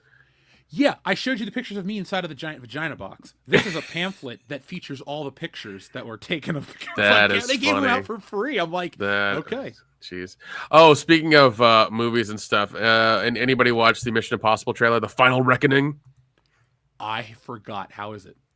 I'm a big fan of those movies. The last one was okay, but I'm definitely gonna still watch the new one when it comes out day of. All right, I'm a big fan. I have all of them on disc somewhere, either in DVD or Blu-ray form, or even in 4K, because like they're just ridiculously fun movies. I enjoy them. Oh, there's nothing wrong with it. I love Mission Impossible. I think it's a great franchise. Maybe the best modern spy franchise over 007. Yeah. I liked the last one a lot. I thought I had a good time with it, but oh yeah, but apparently nobody else did, because it didn't pull numbers. Yeah, and then I'm seeing a lot of people shit on this new trailer. Like, I haven't seen a lot of positive praise. Which is weird. It's like, why are you shitting on the trailer? Like, it doesn't make sense. I mean, even if you didn't like the previous one, like, you just sort of just like, oh, like, it's this one's gonna be terrible too. It's like, it's just the continuation of the last one. Like, and why are your expectations for this movie so high? Like, it's just like a globe-trotting spy movie. Like, it's basically, a high-intensity James Bond film. That's basically what it is. And they're all so similar. They are. Somebody gets shot. Somebody's really not dead. They do stuff on the water. There's a car chase through Europe. Tom Cruise runs. Tom Cruise wears a fake face. Tom Cruise runs again. Tom Cruise fake dies. Tom Cruise saves the day. Tom Cruise wins because he's perfect in every movie. Like, they're all the same. No, they really are. They really are. And I'm not mad about it. I just, I love it. Yeah. And there's always some like ridiculously big stunt that Tom Cruise did himself. Oh God, yeah! Every movie.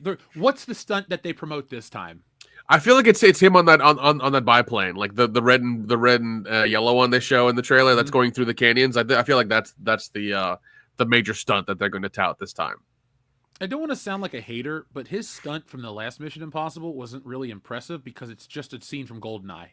Like when they're like, "Oh, Tom Cruise did this big jump and this and that." I'm like, yes, it's impressive that Tom Cruise did it, but that was literally in GoldenEye, and that's the opening of the movie. That's not even their biggest stunt. So like, that's like trying to replicate an old Evel Knievel thing that he completed. Oh yeah. You go, oh, I did this. It's like, that's cool that you did it, but like somebody else did it first. I think his impressive stunt that I really liked was him like strapped to the side of that C-17 plane that they took off, cool. And because like he was actually strapped in there, and they actually give him like glass lenses in his eyes so he like debris wouldn't like blind him as like they're going through the air at like 500 miles an hour. This is my favorite comment. Tom Cruise is going to strap himself to a cow and it's going to jump over the moon. I'd watch that movie. So would I. 100%. Okay, those movies, like they're just they're wonderful action movies. They're just great. They're fun. By the way, John Thomas, I want to watch Heaven's Gate. I have read the Wikipedia page about it quite a few times because it's the guy that directed the Deer Hunter's follow-up. And the Deer Hunter is great. And then Heaven's Gate killed United Artists. Even James Bond couldn't save it. So, oh, God. Did some movie come out and steal the thunder from Mission Impossible last year? I don't remember what, would it come out in July? I really don't know. Let me check. I mean, it'd be funny if something like Twisters killed it.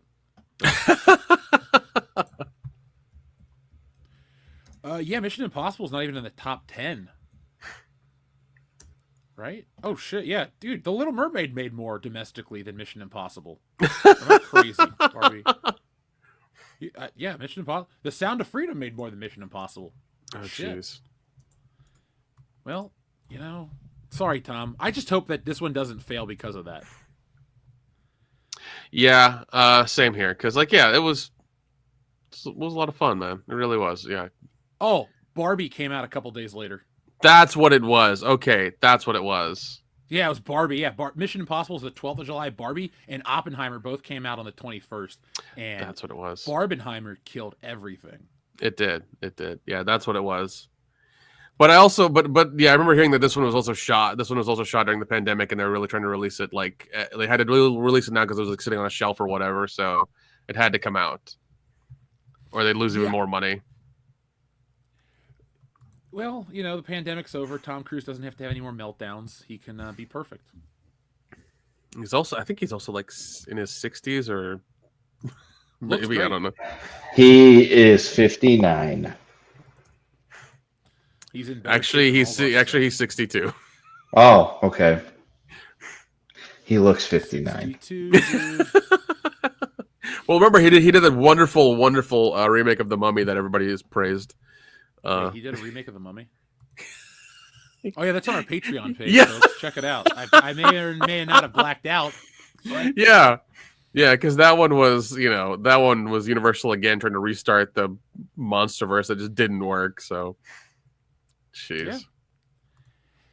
So let me check because somebody had sent in a super chat as we were going off air, literally like a minute after we went off air, and I want to make sure we read this to thank our friend Clay Kiao, who says, "How great would a Blade video game like Arkham City be? Driving around, slaying vampires, and finding their hideouts. These companies are seriously dumb." I agree with that. They're dumb. That would be fun. I would buy this game. Oh God, yes. Oh, dude, no, that would mint money. But like, I don't know. I feel like with video game companies now, like it's very difficult for them to make any of the stuff that we actually want because it seems like they always hire like 20,000 employees, and it takes them like 10 years to make one game now, and then it's still mediocre and barely works, upon release. So, well, have you heard about? There's an issue right now with gaming. Hold on, where did I write this at? So, the video game industry faces a paradox. So, games are, looking better than ever, but the reality of the situation in terms of the finances is grim. So, 23,000 jobs and 30 studios have closed in the past 2 years, and they're big studios like Volition, Firewalk, and stuff like that. And here's the shit kicker, because I know everyone's going to say the games are woke, and I agree that all these Sweet Baby Inc. games and all this crap, they're bad. They're killing gaming too. People aren't buying them. And you can look at the numbers. There's no debate, oh, it's not this, it's not that. But there is a big factor too called the budgets. Games have went from 50 to 150 million 5 years ago. Now games are 200 to 300 million dollars. Call of Duty cost 300 million dollars in 1.5 studios. And apparently there's another game that cost $660 million to develop and an additional $550 million in marketing. It's a $1.2 billion budget for a game, and no one knows what the game is. It's like not out. It's from a big studio. We're not, aware of it, but put it in context. That game they've spent so much to make that game that in all of its existence, Minecraft has only made $3 billion. It took 12 years. So like money for gaming is like, it's like a hole. There's just nothing to get excited for. Yeah, and it seems like even some of the smaller independent games are doing better than the big ones, like like Fortnite and things like that. I hate to say, but like they're pulling money and they're pulling numbers more than the bigger games are. Well, even Fortnite has now become the big game because of the kids, but like in terms of like a newer franchise, I mean, it takes the cake. People.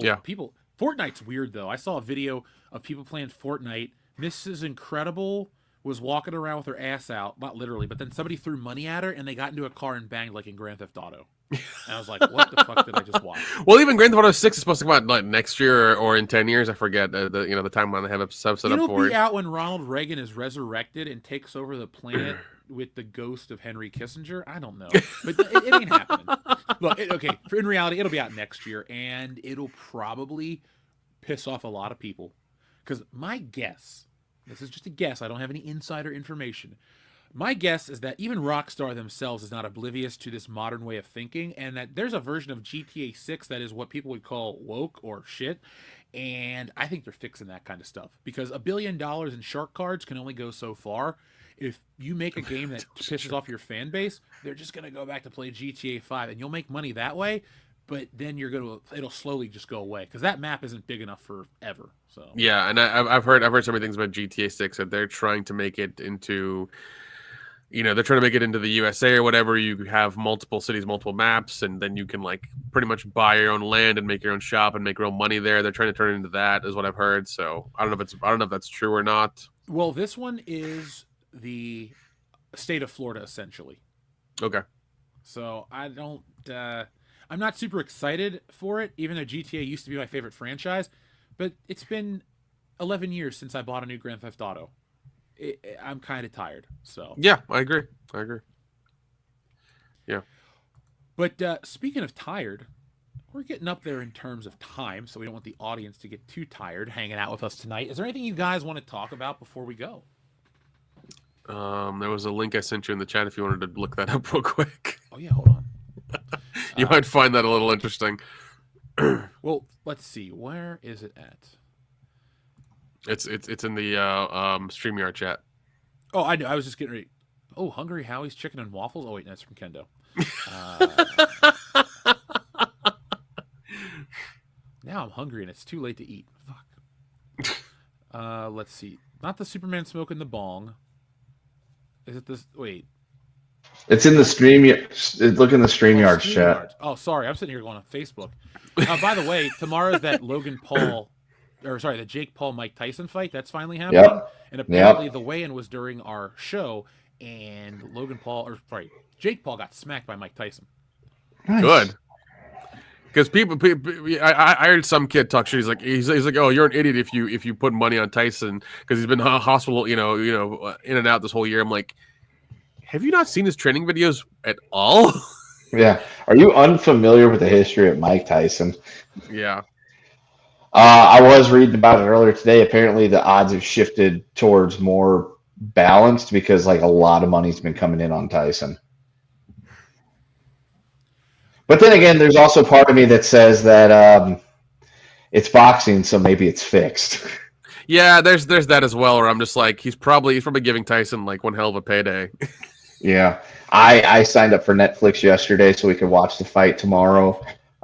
It's been so long since I've had Netflix that I had to actually go and recreate my entire account. And I lost all of our watch laters and everything like that and profiles. I had to sit down and create it all from scratch last night. So that's how long it's been since I've had Netflix. And so, yeah, I'm ready for it. We're going to leave work, go pick up the wife, go pick up the kid. We're going to come home and eat dinner and turn it on. And I'm really, really hoping Mike Tyson wins. If he loses, I'd be like, if he loses, I'd be like, well, he is also almost 60. But at the same time, it's I'll be slightly disappointed because I really just want to see him punch Jake Paul's head into next year. I think 100%. He's fuck him up. I think he's gonna fuck him up. I hope too. He does. I don't think Mike Tyson's as inept as people like to think. Oh, he's an old man. Yeah, but he's an old version. When Brock Lesnar's 60, I'm not going to start shit with that guy. It's just not a smart move. So sometimes people don't lose that little bit of their edge. I don't think Mike Tyson has lost it. I think he'll knock him out. Dude, I'll take it. I will take it. If it's first round and it's 1988 all over again, the bell rings, the guy comes out, throws a flurry at Tyson. Tyson, nothing lands. Tyson, catches him with a couple of jabs and then just clocks him and just drops him 38 seconds into the fight. God damn it. I would love that. That would be awesome. While Kenda takes care of that, Xavier to God sends us a message. Thank you, Xavier to God. Don't worry, they'll turn off the GTA 5 servers to make people play GTA 6, like with what Madden 2K and sometimes Call of Duty does to make the newer games successful. Yeah, they always do that dumb shit, and then you can't play the older games or whatever. It's just their way of making more money. That's all it is. I don't want to sound like the old man yelling at the cloud. I'm not going to take up a fight to fight GTA 6. I just, as a consumer who's purchased every one of those games except for multiple times, sorry, Rockstar. You and I bring this up. It's when you can turn me off from something that I like Star Wars or GTA or any of these things, you fucked up. And it's not just oh, of course I'm going to blindly buy it when it comes out. It's no, I'm actually going to sit this one out. For example, folks, I don't trust Sony. I was going to get a PS5 because I wanted to play Spider-Man 2. I love Spider-Man. But something felt off about that game, and I thought they're probably going to kill Peter Parker and make Miles Morales the main Spider-Man. So I didn't buy a PS5 at launch, and I wanted to wait until the game came out to read about it. We're 4 years removed from the PS5's launch, and I'm never buying the system because I don't trust these companies. I can put my money where my mouth is and spend my money elsewhere. And, Rockstar, you're not guaranteed to get my cash. Did you hear what happened with the PS5 Pros? They sold out, right? They sold out, but then scalpers were buying tons of them because that's they're scalpers and they're trying to sell them to people, trying to sell them for a higher price, but nobody wanted them, so now they have to sell them for a lesser price. Yeah, scalpers of the world, take a flying leap. I hate you, actually hate you, but good for those people. I hope they're stuck with shit for the holidays that they can't sell because it's not your fucking job. You don't need to be an arbitrage, okay? You're not that important. It's look, you're some hillbilly that doesn't have anything to do, so you bought an extra PS5 and now you're trying to sell it. We don't need you. Leave it at the fucking store. And action figure scalpers, I swear to God, if I see people action figure scalping when I'm at the store, I'm gonna film them. But what I will do is if I see somebody scalping something, I'm going to take one of them from their cart and see what are they going to do to me. They're going to fight me. You took my Spider-Man figure. Fuck off. You don't need 5. My kids need them. You don't have kids. I can see nobody would sleep with your punk ass. You fucking hoard action figures. You're a bitch. I have opinions. I have opinions on this shit. Apparently, you're going to start taking things out of people's carts and shit. I know this sounds crazy, but if Nick, get the bail money ready.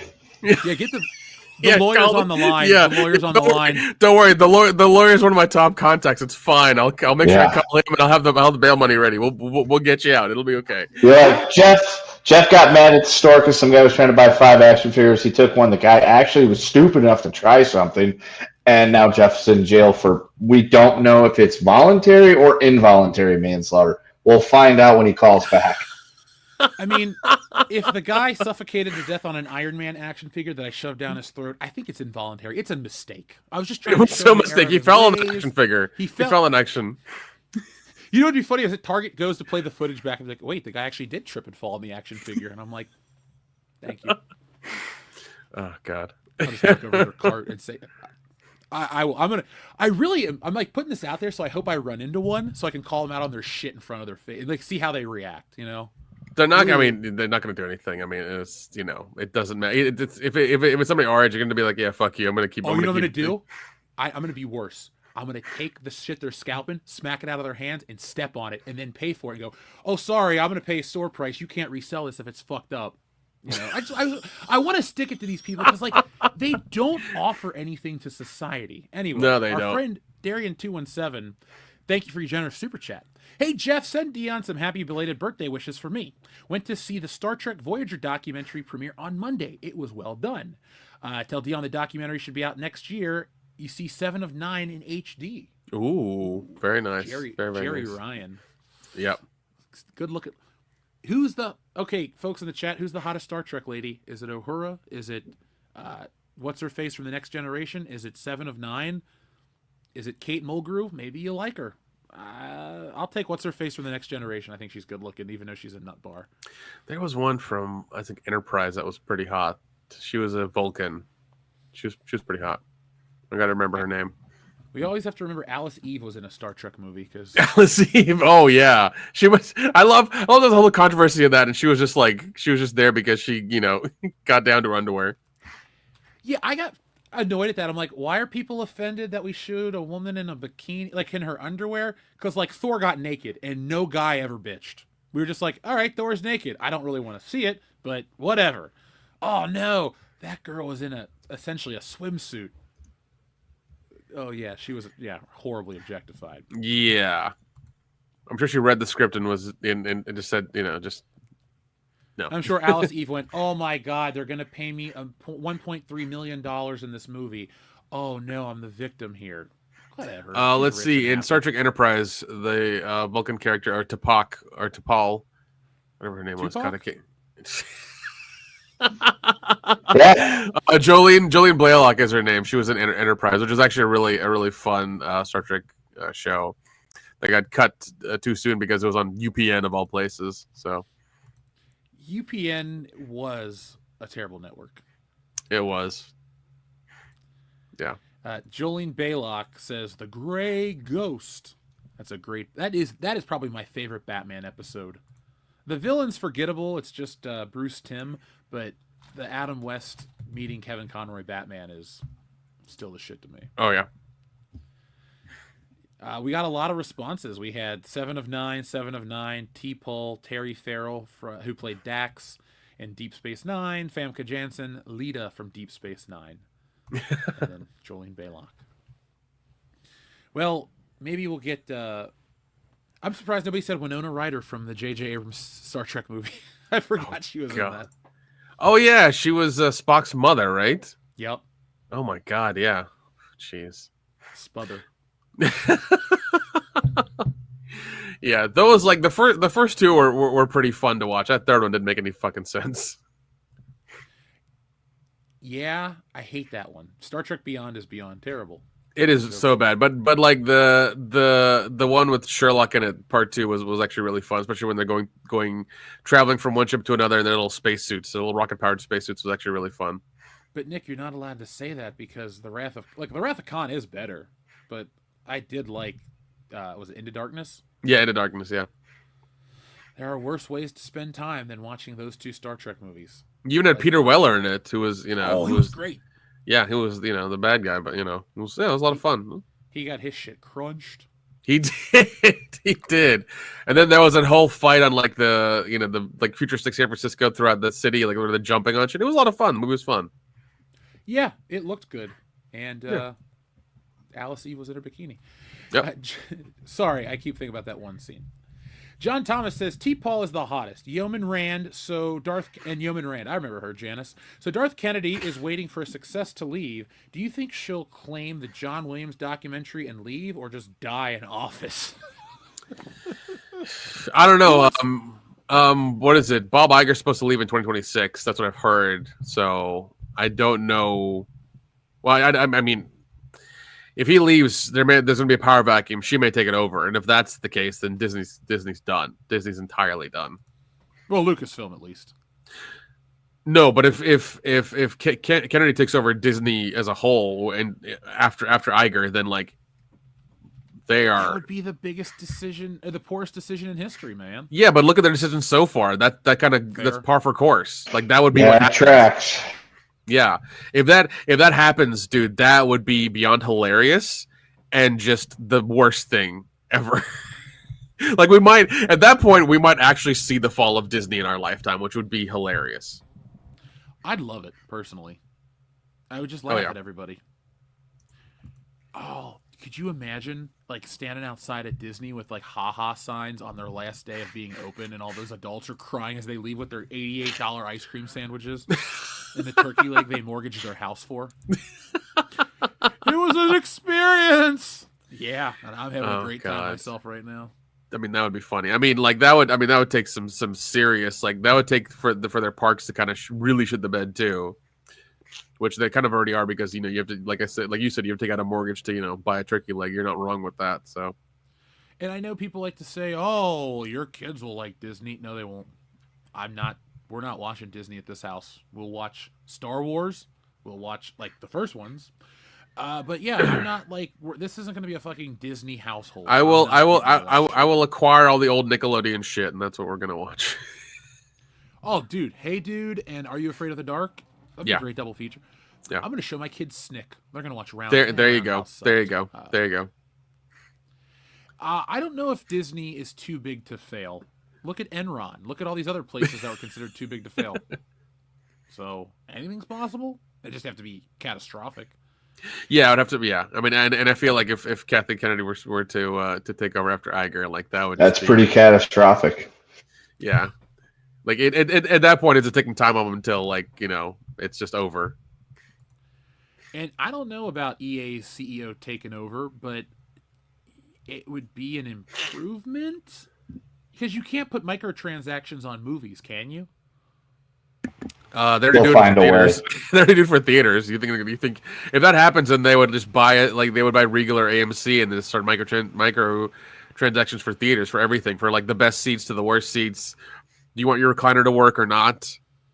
I wouldn't, buddy. I skipped on WrestleMania because I'm not paying for those prices. I'll just stop going to movies. I'll call you. I'll be like, hey man, teach me how to build a ship to sail the high seas. You're not paying this shit. Dude, I'd love to do that. That'd be great. It would take no time at all. It would be great. What if it was part of George Lucas's plan to let Lucasfilm and Disney fall apart, and then he was going to swoop in and buy it with their own money that they gave him for Star Wars? I mean, it's one of those things where like if that's the case, then he doesn't have to wait a lot longer, because they're still making money. They're still, like, if you look at their yearly profits and look at their stuff, like they're still making money. So people are still paying for Disney Plus and going to the parks willingly and watching their movies and stuff. So there's still things there. Plus they have so many smaller companies underneath them that like it's all making money. Yep, just none from us. Let's see. Do we have any more messages? Let's see. Oh God, they'll put microtransactions on DVD, so you have to pay to watch it every time. Ooh. That'd be bad. I mean, they've already done the password thing. I mean, they're going to do the password thing, or I think Disney did. But even Max wants to do the password crackdown, so that's going to become a thing across the entire board. I will hate that because I share Max with somebody. Yeah, I don't really want to buy. So I mean, that's the one I'll pay for because my mom watches Chopped, and I'll take care of her. But I don't want to pay for Max. Yeah, I mean, and that's a thing that made Netflix more money because they got like I think 34 million more subscribers when that rule went into play. So, I mean, literally, if anybody wanted to take down Netflix, just don't pay for them anymore. It's that simple. Yeah. You have the power. Yeah, Sorry, you did it for Miller. Do it for Netflix. Oh God, they lost billions in market value. Yeah. If I know they're back now because NFL advertises for them, but yeah, but I mean, if you want to take down Netflix, just do the same thing. Just don't pay for it. It's that simple. There you go, folks. To quote another show, the power is yours. Yeah. But John Thomas said parks and cruise lines. I don't know. Like I've never done a Carnival cruise, but I've always heard like it's the shittiest of them all. Like it's terrible. Well, we'll never take a Disney cruise, Nick. No, the Carnival Disney ones, all of them I've heard are just like they're just trash. Like everything's broken, everything's unclean. Like it's just terrible. I'll just go on. From what I understand, Carnival Cruise is essentially like staying at Circus. It's cheap, and that's where the riffraff go. So don't do that. Yeah, I've heard the same. There to say I can stay in every Vegas hotel. Like, do you? Well, yeah, and like for those years, do you remember like for so many years you'd hear those things that went wrong with cruises? Oh, it hit a sandbar. Oh, people got dysentery. Oh, the toilets didn't work. Those were all Carnival cruises. Every single one, even the one that actually crashed to a sandbar and then like the toilets exploded for 11 days, and then once they got people off the boat onto like the buses also like didn't work and the tires exploded or something and they were stuck there. Like it was a whole terrible experience. There's a reason why for a period of time Carnival Cruise was calling you randomly, offering you the opportunity to get a free cruise. Oh yeah, the good cruise companies don't do that. They don't. The Ritz-Carlton cruises are always on my Facebook ads. I'm like, okay, I get it. No. I went to the hotel and drank. The one I would recommend is Royal Caribbean. I've done that like 3 times, and it's always been a stellar experience. It's wonderful. Would highly recommend it. That's the one you want to go on. Well, when I'm in the market for a cruise, I will, yeah, I'll let you know. Yeah, no, that's like, yeah, because I've done it like 3 times now, and people are wonderful. People are great. Service is amazing. It's the best one. So, real quick before we go, instead of Disney collapsing, what if it's just Disney is a theme park cruise line and their movies aren't like, they sell off their IPs, like in terms of like Star Wars, Marvel, other bigger things? Because Power Rangers, it happened with that. So that would be desperate. If that would mean that they're in such bad ways, they can't repay their debts. They have to. That means that collection agencies or some collection agency would have to like force them to do that. Well, and you're talking, and you're talking that every IP they have would be pennies on the dollar. They'll just film their movies on the boats and in the parks. Shit, you're not wrong. I mean, they used to film, was it Thunder in Paradise at Disney back in the 90s? There was a movie was a movie recently. The last 10 years that was filmed at Disney in the parks illegally. It was some sci-fi movie that was black and white. That should have been us. We should have been going into Disney World and filming movies. Well, we still can, Nick. We just can't put those on YouTube. Yeah. No. Onlyfans.com/Disney After Dark. The lawsuit is already being written. I couldn't even finish the joke. Oh, dude, it would be so quick and so fast. Wow. It's like, all right, bye guys. See ya. Yeah. It was worth it. Oh god, Disney. Oh man, yeah, I mean, for them to sell IPs, they'd have to be in such an immense bad way. Everything would have to go down. The parks, the carnival ships, the movies, everything would have to be in a negative for that. Okay, so we need this Ray trilogy to flop. Then we need the Avengers to flop. Then we need... They're going to pull out Deadpool again, I guarantee it. No. It would have to be more massive than that. We're talking about like 3 years of total total negative flops, and there can be a couple of good ones in there, but overall has to be a loss of money. There even has to be a loss of money in the parks, Jeff. We're talking like in the high hundreds of millions, if not billions of dollars in the loss of the park. That has to be across the board, across everything, for it to be, devastating for them. And it has to be over a long period of time, not just like 1 year. It has to be like 5 years of this happening. Yeah. They got to take like $1 billion losses for like 5 years consecutive for that to happen. Yeah, consecutive 5 year $1 billion losses. Yeah, basically for them to even conceive to start selling off their stuff. How can we make that happen personally, Nick? Because I mean, there are ways, but I can't say it on the air right now. Thank you for preserving the channel. I don't want it to go away. So yeah, there are ways of doing this. It just yeah, we won't talk about that ever. Okay, I'm just saying, like, it can, cameras around us. Yeah, I'm just saying it can happen. It just it's not going to be ethical.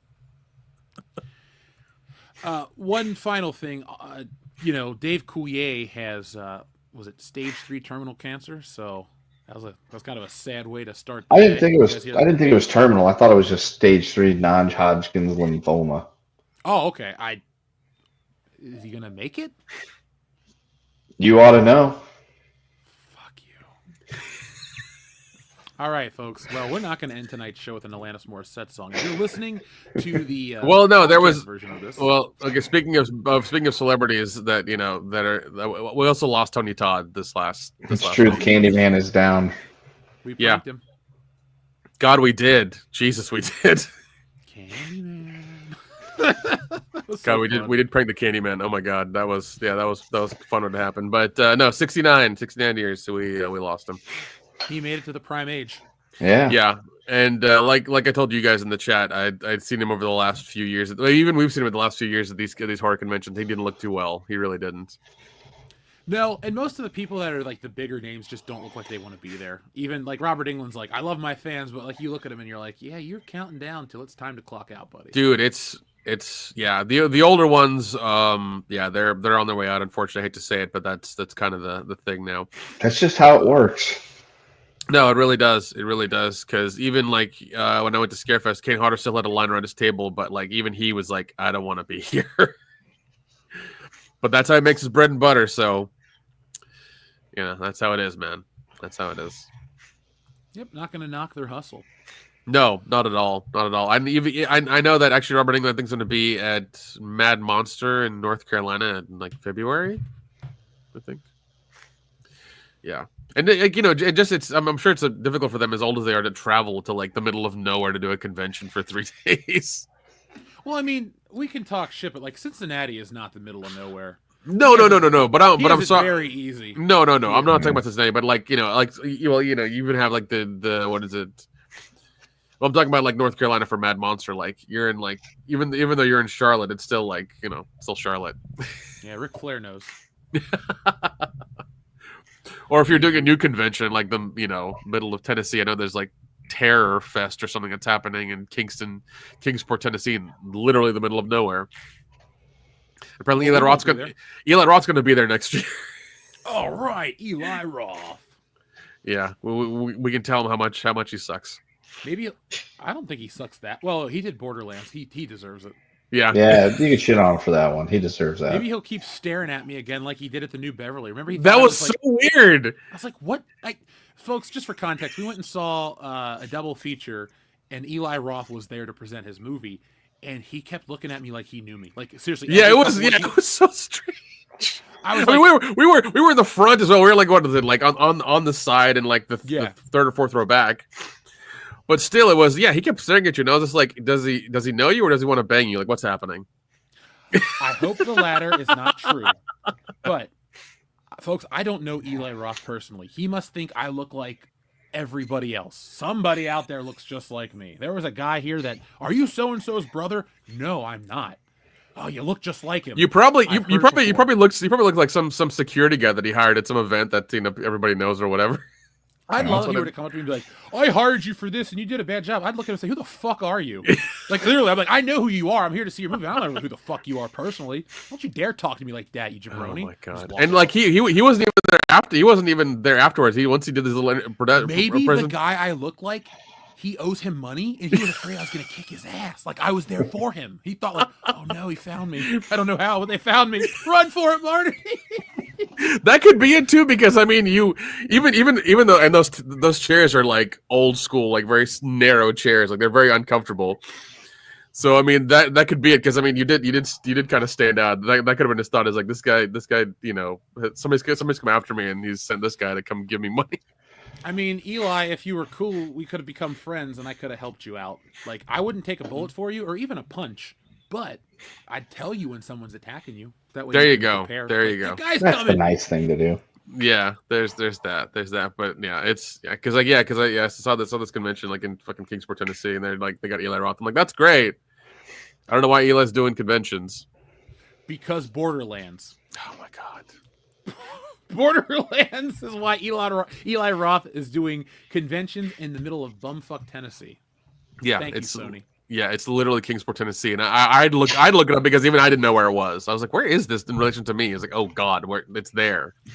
Didn't know where it was. Do you think the Minecraft movie could hurt Jack Black so much that he shows up at Cincinnati Comic Expo next year? No, I feel like I know. Yeah, I feel like Jack Black is kind of impervious to that. I mean, like even though the Minecraft movie is going to like it's DOA or 100% DOA. It's gone. I watched a trailer, thought it was an SNL skit. Like it's not making any money. It's gonna sit there and it's gonna leave box office. It's gonna be there for 2 weeks and they're gonna throw it at Paramount Plus or something. That's what's gonna happen. That'll probably be an improvement. Yeah, that's what's gonna happen because they did it with Fall Guy with the movie. It was in theaters for 2 weeks. It did crap numbers because it didn't know what it wanted to be, and then like extended version Peacock. I was like, great, good for you. Don't care. My dumbass went and saw it in theaters. You and me both did, and we thought it was gonna be fun because it looked fun. Nope, it just didn't know what it wanted to be. We give all these movies a chance. We really don't do. Just blindly shit on stuff. We're like, all right, let's hope it's good. And you get the Fall Guy. I never dislike listening to Kiss, but when I watched that movie, I'm like, I fucking hate Kiss now because all they kept playing was I was made for loving you. And it's not cool. Yeah, and it just felt like it was a parody because they kept doing gags. So I don't know. And I like Ryan Gosling enough. Like in a comedic role, he's good. I'm there for it. Yeah, but oh well. Yeah, that was another flop for 2024. So been a lot of them. Yeah. Well, I'm sure there will be more in the next month. And what we got? 16 days left in the year. Yeah, Red One is coming out this week, and it's like I said, it's gonna be hilarious to see how that goes down.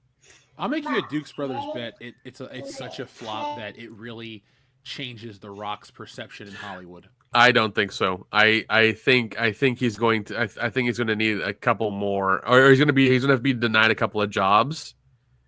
And some of those projects he has now that are not going to get greenlit next year are going to be like, they're going to have to really be like, yeah, we're not doing this anymore. Sorry. Once that starts happening, you'll see him humble up real quick. And I think, like you said, or Kendo said, he's going to come back to wrestling for a bit to kind of build that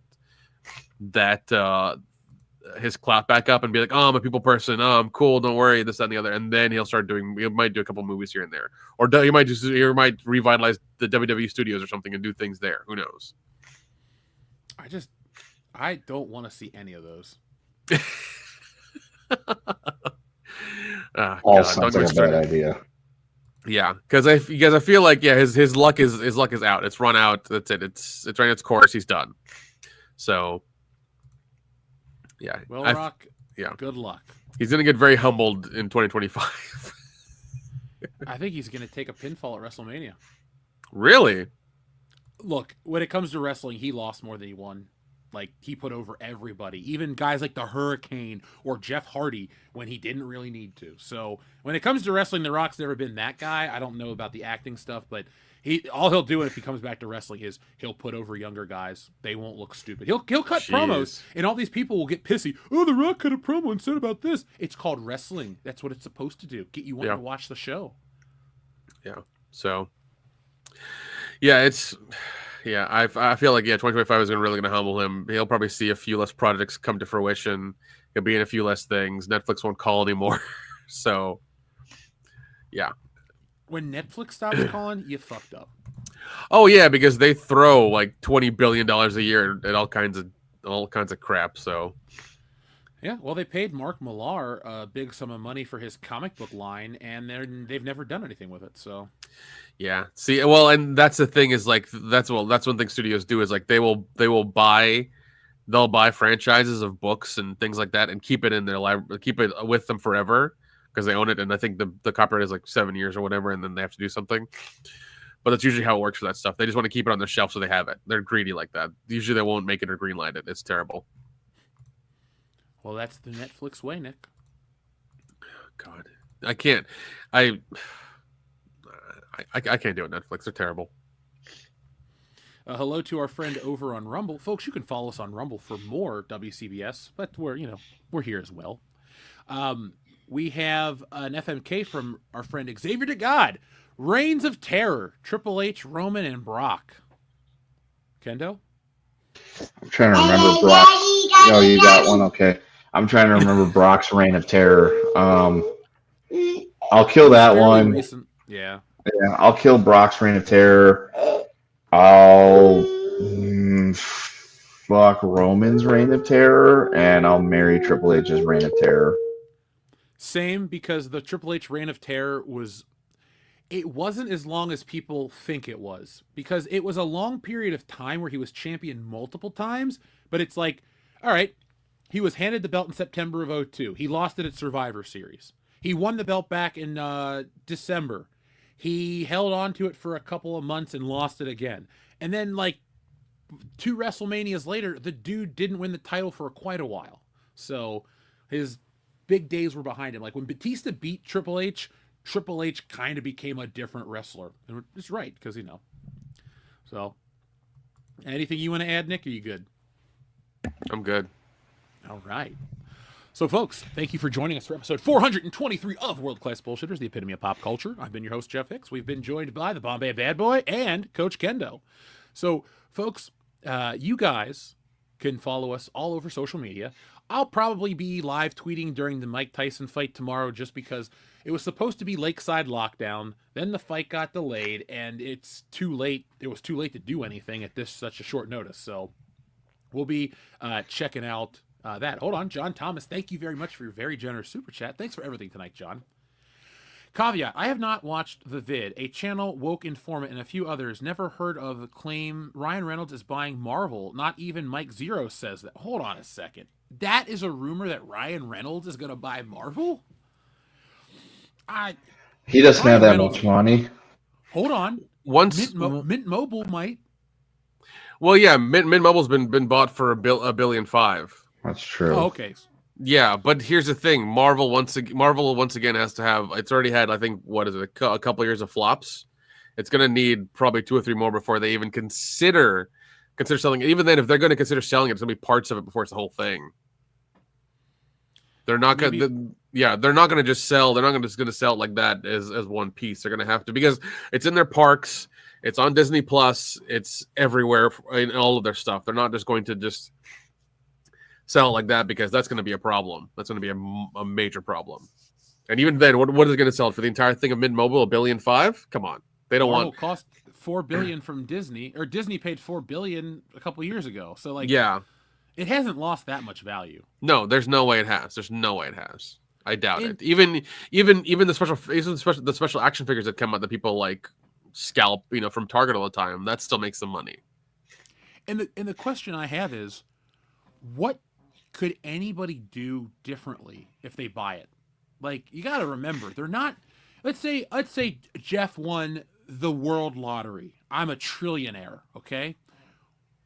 Even if I buy Marvel, you don't buy it for fun. You would buy it as an investment. To make the maximum money, you have to hire back all the actors, and I'm sure they still have contracts for, Robert Downey Jr. is getting a huge cut of this, and this is that. So, to get people in the theaters, you're going to have to pay these actors, and they're conditioned to seeing the Avengers, a huge ensemble cast, star-studded event. Marvel ain't paying that. So instead, what you get are B-list, C-list, and D-list characters, and if let's just say Ryan Reynolds had the money and the investors to buy Marvel, you would need so much money to get hits, because they can't abandon everything. They're not going to restart fresh. It's only been 16 years. So even if Ryan Reynolds were to buy Marvel, I think he would just probably lose the farm. Well, no, I think anything he'd buy. I think what he wants to buy is like Deadpool and probably partial rights to Wolverine. That's what he'd want to buy. Kind of like how Sony has, Spider-Man. They have like I guess half rights with Marvel. That's what he'd probably want. He'd want like half rights of Wolverine, complete rights of Deadpool, because he wants to make Deadpool rated R. I mean, and that's the only way if you were to buy Marvel like that, you would want to go rated R then, or at least PG-13 on some stuff, to bring in the other audiences and make it fun again, because this PG crap is not working. No, the R-rated movies make billions now. Yeah, people want to laugh. And I know somebody in the chat, Landon, said, I just saw Deadpool and Wolverine. It was okay. That's how I felt. It was just okay. But I don't want to, like, piss on anybody's parade. I know there's some people out there that love it and think it's the greatest thing. Dude, I mean, I don't think it's the greatest thing, but I thought it was a definite improvement over Part 2. Part 2 was very meh. Agreed. And this was a definite improvement over Part 2. Like, I was happy with, like, how they went balls to the walls with all the ridiculous jokes. It was just so much fun. The first one's still my favorite because it has so much heart. And like, it does. It really does. Vanessa. It's so well done, and you're watching this guy fall. There's just so much depth to it. Plus, at the end, when he goes to take off his mask and he has Hugh Jackman stapled to his face, every fucking time it gets me. Yeah, and then the beginning of him falling out to the cars and everything was hilarious. Like, yeah, that first one where it was like constant fourth wall breaks was great. If he bought, let's say in a weird world, he bought Deadpool, I'd be okay with him only being Deadpool. I don't really need to see Deadpool that often, but I only want to see him play the character, because everyone else is just going to be him playing the character. Yeah, but we need max like one Deadpool movie every 18 months. That's the max. You can't do more than that, because if you do more than that, you're going to sell the character. Have Deadpool just pop up and stuff, Like, have him be the new Stan Lee character. I was literally about to say have Deadpool be the new cameo for Stan Lee. Like, no one would complain that it doesn't make sense. It's like, why is Deadpool here? Why isn't Deadpool here? Like, I would watch a movie like a Guardians 4. Let's say they got so many people back, and then just randomly Deadpool joins the Guardians of the Galaxy, and he literally goes, why not? And the whole movie, he's just there. I'd buy into that shit. I think Deadpool is so bizarre that you don't even need a reason. You just buy into it. So give him some sort of thing to be in all the universes at all the time, and just have him pop into random movies for little cameos. That'd be great. I wouldn't watch any of the new movies, but I just watch the cameos online. That's it. Yeah, like the post-credit sequences. Yeah, of course. Maybe just put Deadpool in every movie in the post-credit sequence. See, there you go. Deadpool's like, you're wondering why you stuck around for 2 hours plus the credits. Well, let me show you. And then there you go. And then he's like, wasn't that great? See you next time, folks. Oh, yeah. Just do that. Ooh, I forgot Deadpool 1 had nudity. That's clearly why Deadpool 1's my favorite. Yep. That makes sense. That makes sense. So, folks, I want to thank everybody again for the massive generosity of the chat, everybody that spends their time with us each and every week, and everybody that watches all the videos. Be on the lookout for a new My Life in Toys on Saturday morning. Be on the lookout for new videos. I kind of got an unscripted Ray video to make. It's kind of a rant, but we've said a lot of those points here, so I don't know. But that's that, and I got a couple new things that I'm working on. Make sure you post those Ray rants on the Clock app, so you can make the people real mad. You know what I'm going to start doing, Nick? I'm going to start making exclusive TikTok 90-second videos where I talk shit about all the shit these people love and say and then I'll end it with, and if you really hate me, subscribe to this channel and tell me how much you do, and that'll work. It's like, how did you guys get to 4 million? Because I talk shit about Marvel. All right, guys. Well, this has been a great show. We'll be back next time with more. But until then, be smart, be safe, be cool, but always be excellent to each other. .com. The largest ship the world had ever known. Its 400 passengers and crew on a maiden voyage to a brave new world. A journey that would change their lives forever.